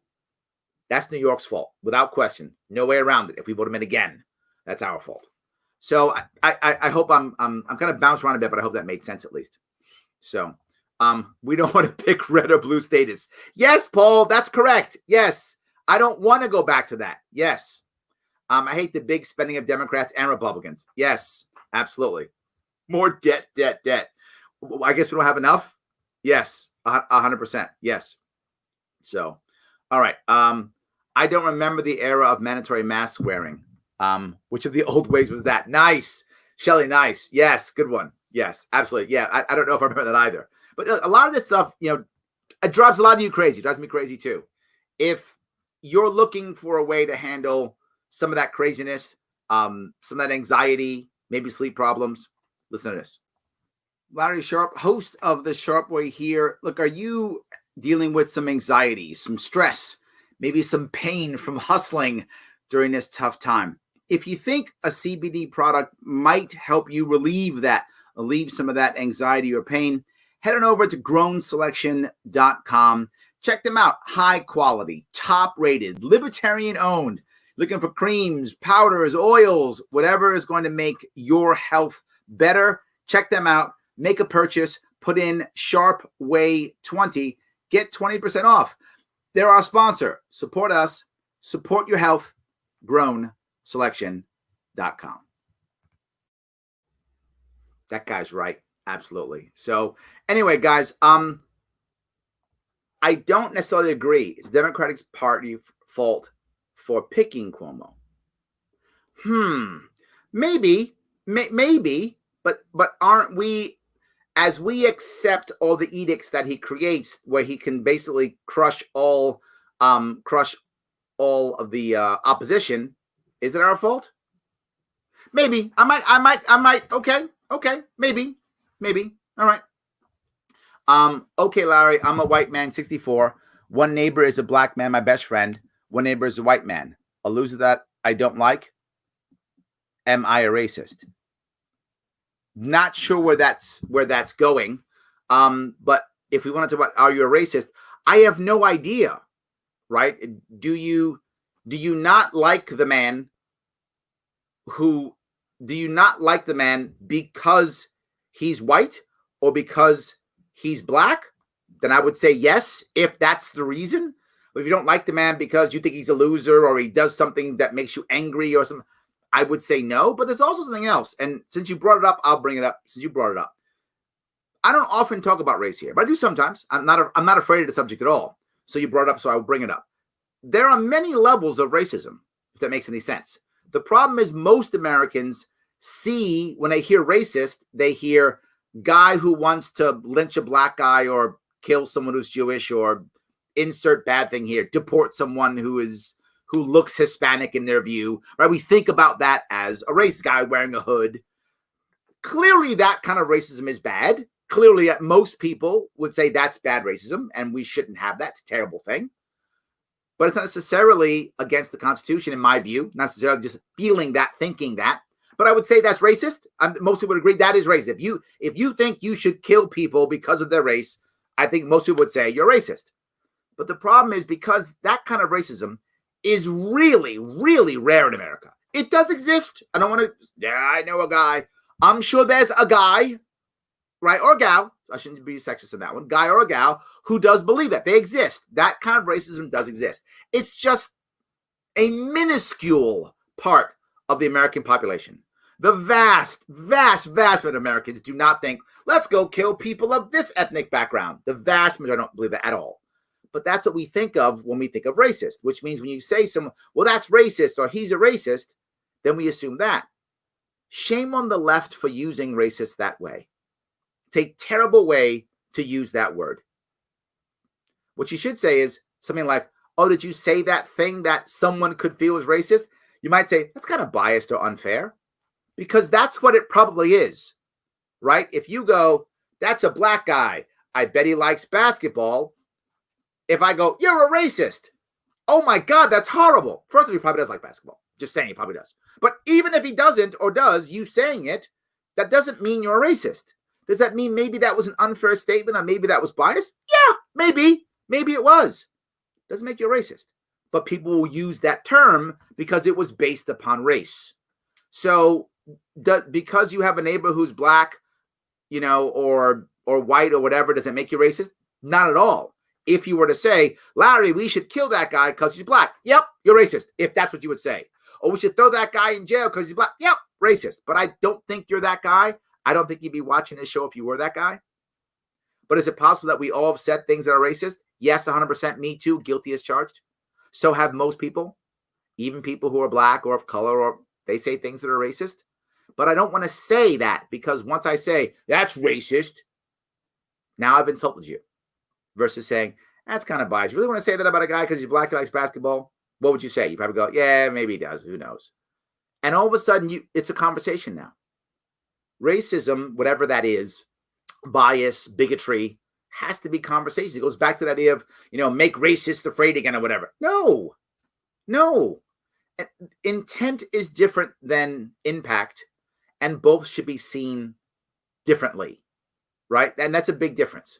If you say something that hurts somebody, that's impact. Does it mean you meant to, you intend to? Maybe not. If you did, you're a jerk. Doesn't mean you're a racist. You might be a jerk. Could be that too, right? If you make a racist comment against somebody because you're mad at them, you may have used the racist comment because you knew it would hurt, not because you're actually a racist, because you're an ass. So it could be that too. You're just a jerk, and you knew the racist comment would hurt the most, so you used it because you want to hurt the person, not because you're a racist. You might not even believe it. You just want to hurt. That makes you a jerk. So the term is loaded and should rarely ever be used. And shame on the left for using it so much, because it destroyed the term. It isn't. Now everybody's a racist, and everyone's not a racist. Particularly the type of racist they're talking about, right? Are there things that can be taken as racist? 100%. Are there systems that were set up because of race that now become bad and affect racist? Yes, I believe a system can be racist. I think that can happen, absolutely. It can happen. Are the individual people in the system racist? Most of them aren't. Again, there's that guy or gal. They exist. Minuscule part of the population. As I did an entire show on this. Humans. And if you care about this show, my Juneteenth show, June 19th, 2020, check that show. I discussed this. It's all about race. Humans are not racist naturally. We are tribal naturally, without question. But we'll create tribes based on anything. Racism has to be taught, trained, and encouraged by government. I'm not joking when I say that. If you think I'm making it up, check that show. Governments create racism. Individuals create tribalism, not racism. There's a difference. Anyway, I hope I answered your question. I went long, but again, I don't mind talking about race. I'm happy to discuss any of these things. So I hope that was at least, you are the real Mav. I hope that answered your question. So, all right. Sorry, I went down like there's no tomorrow. I apologize. I do like the old way, the original intent. Brian, look at you. You mean the real old ways. Okay, that's true. Weak federal government and 50 small democracies, then we can easily vote with our feet. Valid point. Let's go to the real old ones. Yep, absolutely. So, well said. Thank you. I appreciate that. Thank you. I appreciate that. I did hope I answered Matt. I hope he stayed on. Sometimes people get on, ask a question, and walk off because they assume I'm going to either ignore it or that I'm going to do, get mad at them or something. If you know me, I never do that. I'll try to answer all the questions if I possibly can, of course. So how are we as libertarians going to get our message out to the mainstream media? You're going to like, comment, and share all my shows. That's how. And I'm going to bring on a whole new team in January, and we're going to start building out more and better content and promoting it better. So for all the times I bug you guys for cash, I say go to patreon.com/Sharpe Way, help me out. It's so I can do that, right? That's what I'm trying to do, right? We have to fight to get on these platforms. Kenny's interviewed Joe Rogan a couple of times. We thought about reaching to Joe Rogan, who claims libertarian. I was on Joe Rogan already. I'm already doing this. I was on Kennedy twice also. Been on Kennedy, Joe Rogan, Glenn Beck twice, Dave Rubin, Dave Smith, all those. I've done tons of these things. So yes, and I'll do more. But I have to do more when I have a larger platform. I want to help be one of those platforms, right? That's why I bug you guys and I say, if you care and you want to help, you can sponsor patreon.com/Sharpe Way. If you got a bunch of, look, if you're one of those guys who's rocking and rolling, going to get your $2,000 check and you already got your cash, you're doing fine, throw me $100. You got the cash, awesome. If you don't have the cash, no worries. $10 is fine if you don't have the cash. If you got nothing, all good still. As you hear me say all the time, head over to advocates.org. Share. Those are my sponsors. That's free. They like it. Makes me happy. Makes them happy. Everybody's happy. Costs you nothing. So if you got some cash, please share it. If you got it, I'm asking for it voluntarily. If not, no worries. You can go there or like, comment, share. Helps no matter what. Every click, every like, every comment, every share helps. So there are many ways you can help make that happen. I agree with you. We have to work more on that. And I am trying to do that. Yes. So let's see if I can keep going here. Larry, did you see where people are using George Washington, making his men be inoculated just by making people get the vaccine?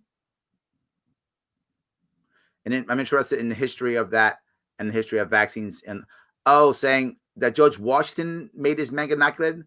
You mean like from the army? I actually don't know the story, Jonathan. I'm unsure of the story. I don't really know. No, but again, if you want to use a story to convince people to get the vaccine, I'm okay with that. I'm not okay with using the story to validate a mandate. Again, not to validate a mandate. If I want to use that to convince people as patriotic to get vaccinated, all good. If you choose to get a vaccine, please get one. If you want a vaccine, please get one. Absolutely. But no, I haven't heard that. I'll have to look up that now. I didn't know how that was working. So let me keep going if I can.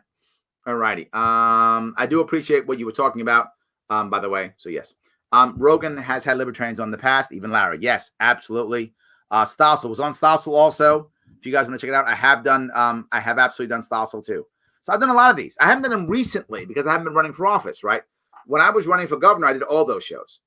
If I run again next year, I'll get back on them all again. If I don't run, I'll be doing this, which case I'll get back on them all. And I'm writing 2 books next year. So I'll go on a book tour. So I'll go back on these things to the best of my ability. Of course I will. I want to make sure we're doing this. Yes.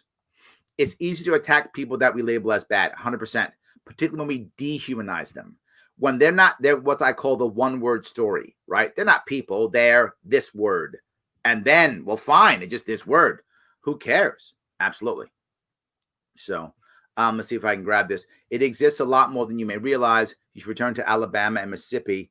That happened a lot, and many of those with that view are still here, but they exist.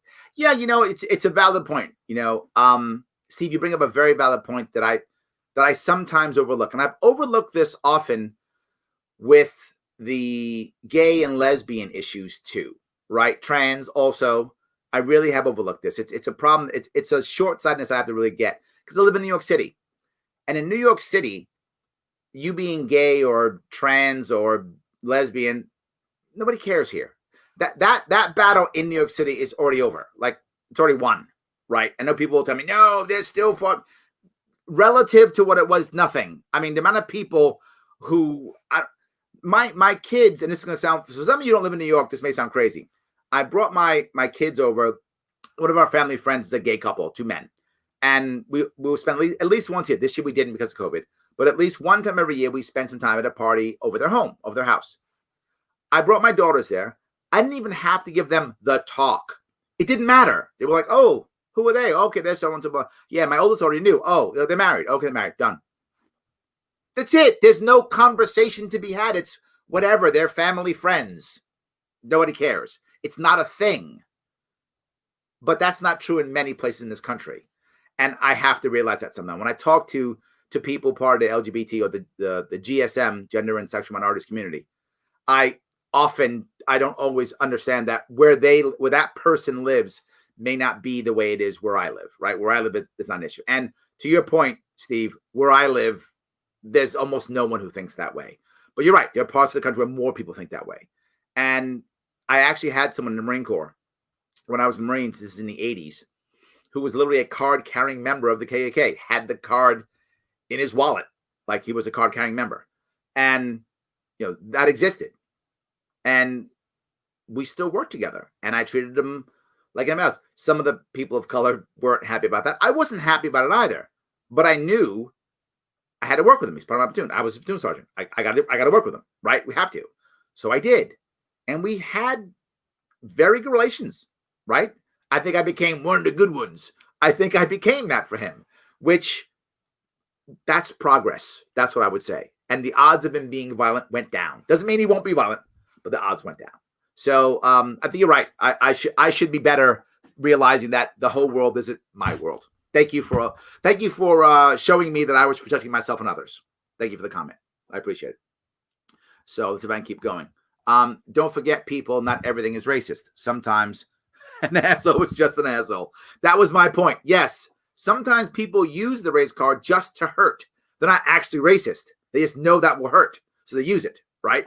It's we do it sexist reasons, gay and lesbian bashing. They're not always that. They are sometimes, but sometimes they're just doing it just to be jerks. Absolutely, yes, 100%. So, all right. On the 21st, the planets aligned that gave black people superpowers. Yes, absolutely. Yeah. I called my friend and asked what superpowers he got. He told me that he got a superpower to swim in water. Yes. So look, some of you don't know, there was an internet meme going around that on the 21st of December, all black people got a superpower. And I was joking because I'm biracial. I get to only levitate halfway. I just can hover. I don't get to fly. I levitate. It's a dumb joke, I know. But he, of course, saying he got the power to swim in water is in theory racist. Is it racist? No, it's a joke. The intent is not, this is my point about intent versus impact. The intent is not to hurt, and the impact was a laugh. Therefore, there was no damage. If the intent was to hurt or the impact was hurt, then we can talk about it. If there's no impact, that's negative. If there's no intent, it's negative. It's fine. Period. That's the issue. If he was trying to be mean or call black people something bad, that's a bad intent. Did it land? If it didn't, still bad. There was no hurt in this case. Or the reverse. He didn't mean it to be. His intent was fun, but someone got hurt. They felt bad. We can talk about that. That doesn't make it racist. Doesn't mean it's the end of the world.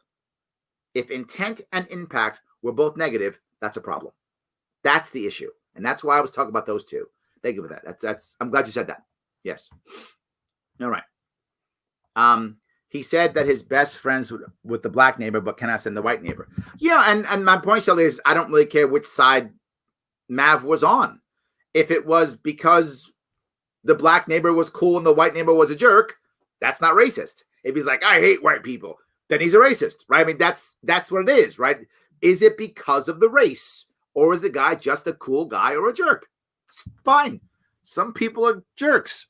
I'm sure you've met many of them. And some people aren't jerks. Boy, they can be jerks. That's for sure. Absolutely. Yes. Just to clarify a bit, I believe the New York State parties pick their candidates. The Democrat is almost always guaranteed to win. That's true. Very true. Democrat state party can pick the candidate. I would argue that the way the system is designed is why Cuomo's governor. Also uneducated, scared voters. Valid point in all those things. I think you're right. So the question becomes, how much responsibility do you put upon an uneducated or scared populace, right? Do you go, well, they're just humans? Maybe, but if you put any responsibility on them, then I think it goes back to, well, why do you not care that your governor has been governor for 12 years straight and your state's been losing population and losing everything? It's been getting worse any way you calculate. Any way you want to calculate, the state's been getting worse for 12 years straight. Aren't you somehow going to say something's wrong? Why does the same guy keep getting elected? So I don't know. It's a valid point, Joe. Maybe I'm off. Maybe I'm off. I'm prepared to have that conversation. Yes. I'm prepared to have that. Yes. Many cops have no qualms with shooting someone of color. That's systematic racism. Strongly disagree with you way more than you want to admit. But let me go to that. This is a great point, Steve. Thank you for that. Let me go here. Here I'm going to give you some pushback too. You're right that cops don't have qualms shooting people of color. But here is why I think that happened. And I say this for those of you who want to check this out. I did a detailed piece on this, on the war on drugs, when I speech at Columbia in December of 2016, 4 years ago. You check out my YouTube page, go put Larry Sharpe, Columbia, war on drugs. And I did about 20 minutes on this. And I explained how the policies of the war on drugs create cops that do racist things, right? So let me be clear on how this happens. To be clear, you're right. Let me explain why you're right, though. The average cop doesn't go into the police force going, man, I can't wait to kill black people. The average cop doesn't. Is there a bad guy? Yes, as always, I always said, there's a bad guy. But most cops, the vast majority, go in thinking, either one, I got a great job, or two, I want to make things better. I want to protect and serve my community. Most cops go into the academy thinking one of those two things, right? I got a good job, good on me, or I want to do well, do good. Most go into the academy thinking that. Then they go through their academy and they go out, and what do? Now they're told, go out and hunt and give me tickets and bring me money and bring me arrests. Because cops are almost always, there are some minor exceptions, but they're almost always somehow graded by number of arrests and or number of seizures. What do you hear cops all the time? Good arrest, good bust, good arrest, good bust. That's how they're given accolades. So what I have to do? Go bust people and arrest people.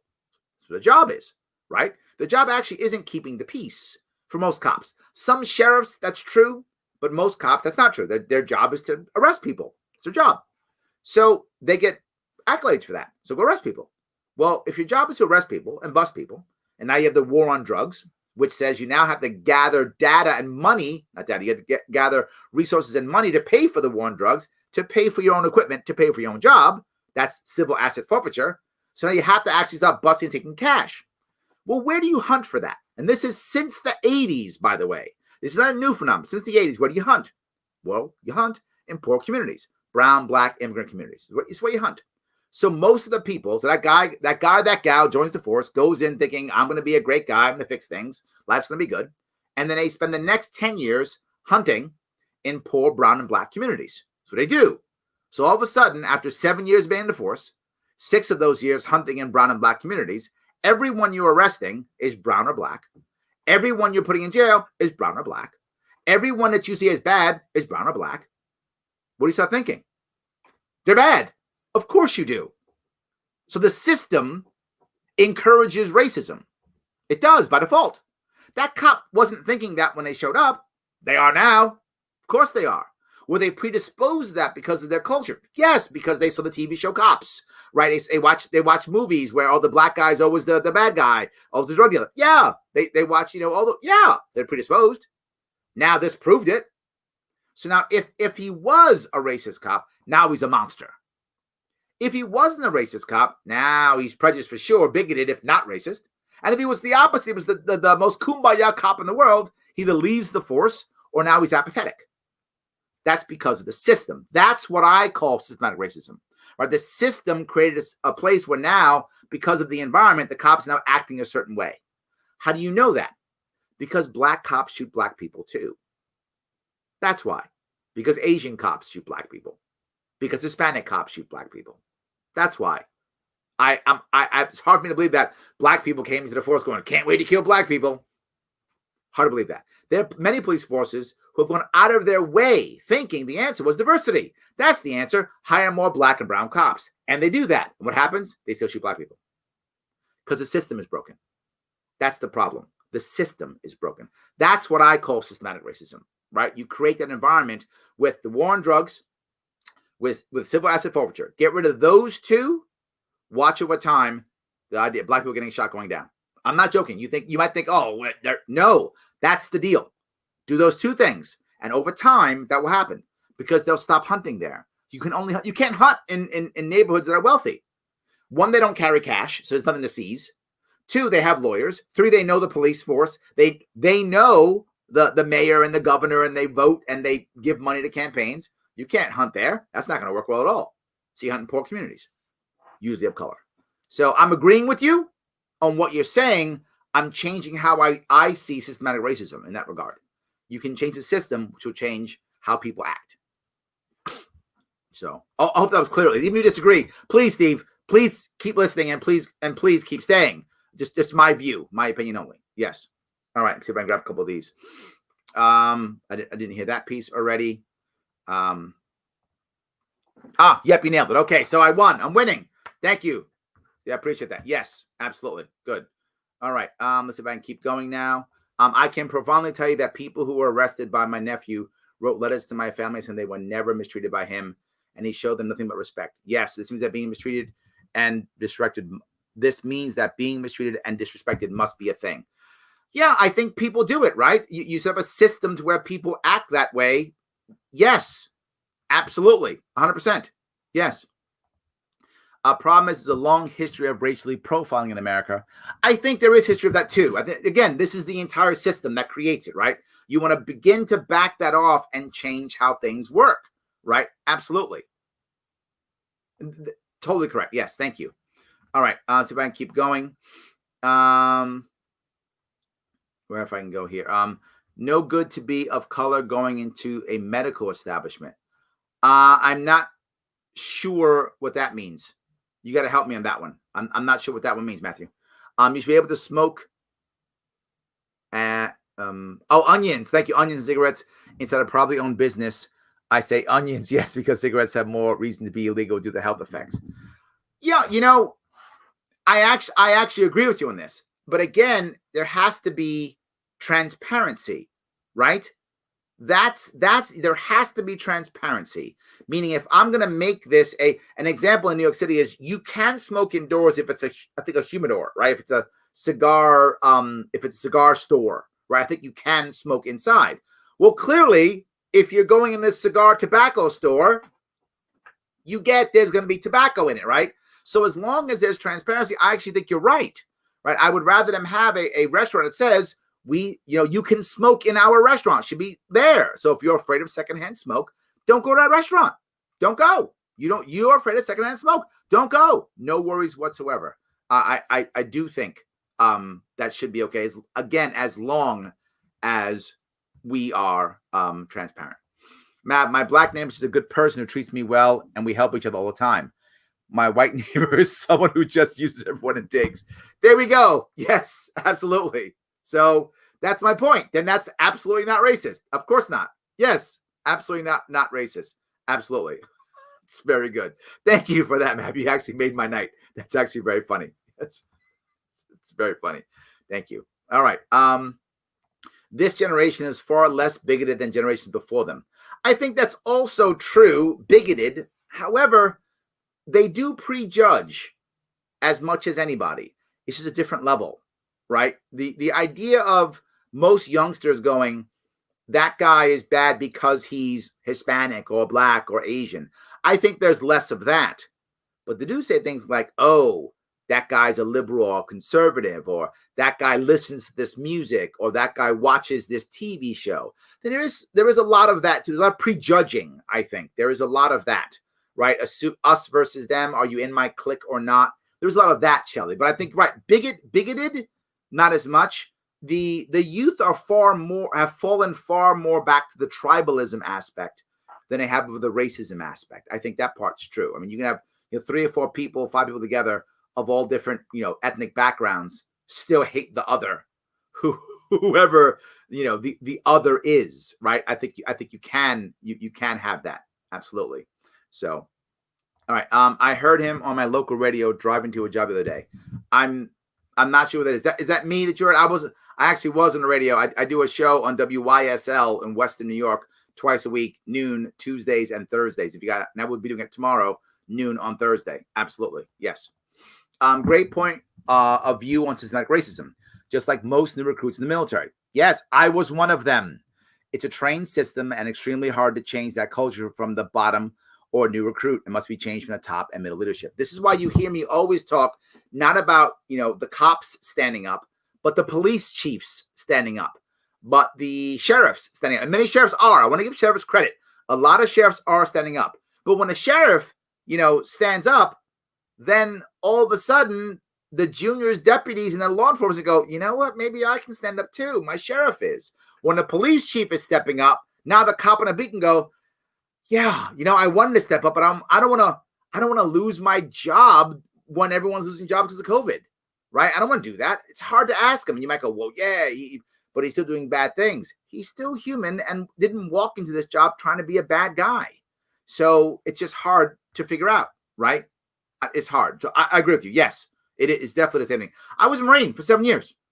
7 years in Marine Corps. And when I was 18, 19, 20 even, I would have, without question, sacrificed my life or ordered men to their deaths. And I'm not being sexist when I say that. When I was in, there were no women in the ground side of the military. Now there are. Then there wasn't. I would have ordered men to their death, or I would have sacrificed my life if I was ordered to my death without hesitation. I would have done it. I would have shot, killed, bombed, whomever, because at that time, Ronald Reagan was my first commander-in-chief because Ronald Reagan told me to. I would have done so without question, without hesitation. Now, I don't think that way anymore.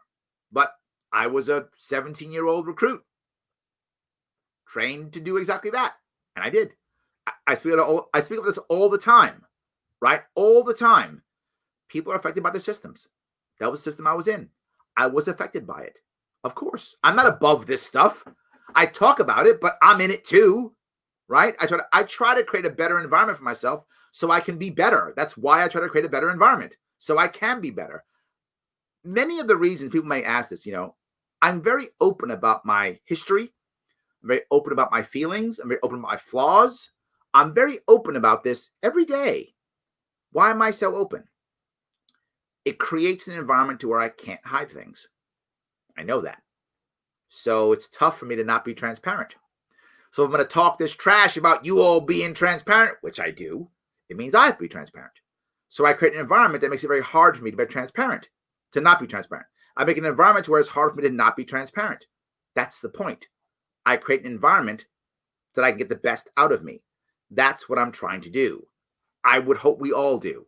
And part of my talk for everybody next year, using January 1 as a symbolic change day, is to change your environment. Change your environment to be better for you so you will act better. The more change you can make, the better you can. Yes. So, all right. Thanks for your insight analysis, fair points. Thank you. I appreciate that. Yes, WYSL. I'm tuning in at noon. Great to get pumped on the way to the job. I did a clean and check. Talked to my customer about the Sharpe Way. Thank you. Oh my God, amazing. Yes, thank you. Yes, every Tuesday and Thursday. Guys, I want to say thank you so much for today. Happy New Year. I really hope that this becomes a better year for us in 2021. The advantage of 2020 being so bad is that we have many ways to go up. And wherever you are and however bad or good you were affected by 2020, if you had a tough time, please use January 1 as a symbolic day of changing, of forgiving, of moving on, and you taking the first step to you being better. If someone's wronged you, just forgive them. Doesn't mean you forget. Forgive them. Think about look inside. What can you be better to make your life better, your world better? What's that first step? That first step is not the big picture, the first step. And take that first step the first week of January. I'm doing it, right? I told you I'm building the Sharpe Way. My first meeting is the first week of January. You should do the same thing. First week of January, do one thing to get yourself squared away better than you are now. If you think, nah, I'm doing pretty good, Larry. 2020 was okay for me. I was doing good. I'm all right. Good. Then look outward. What can you do to help somebody or some group of people that you care about? It can be family, a friend, could be a stranger, someone you care about. what's the first thing you can do? Is it to donate? Is it to show up? Is it to make a phone call? Do some homework? What is that first thing? Go do that. It's a symbolic day, so use it as such. It's a new year. We can be better. Every year, we can be better. Guys, Happy New Year.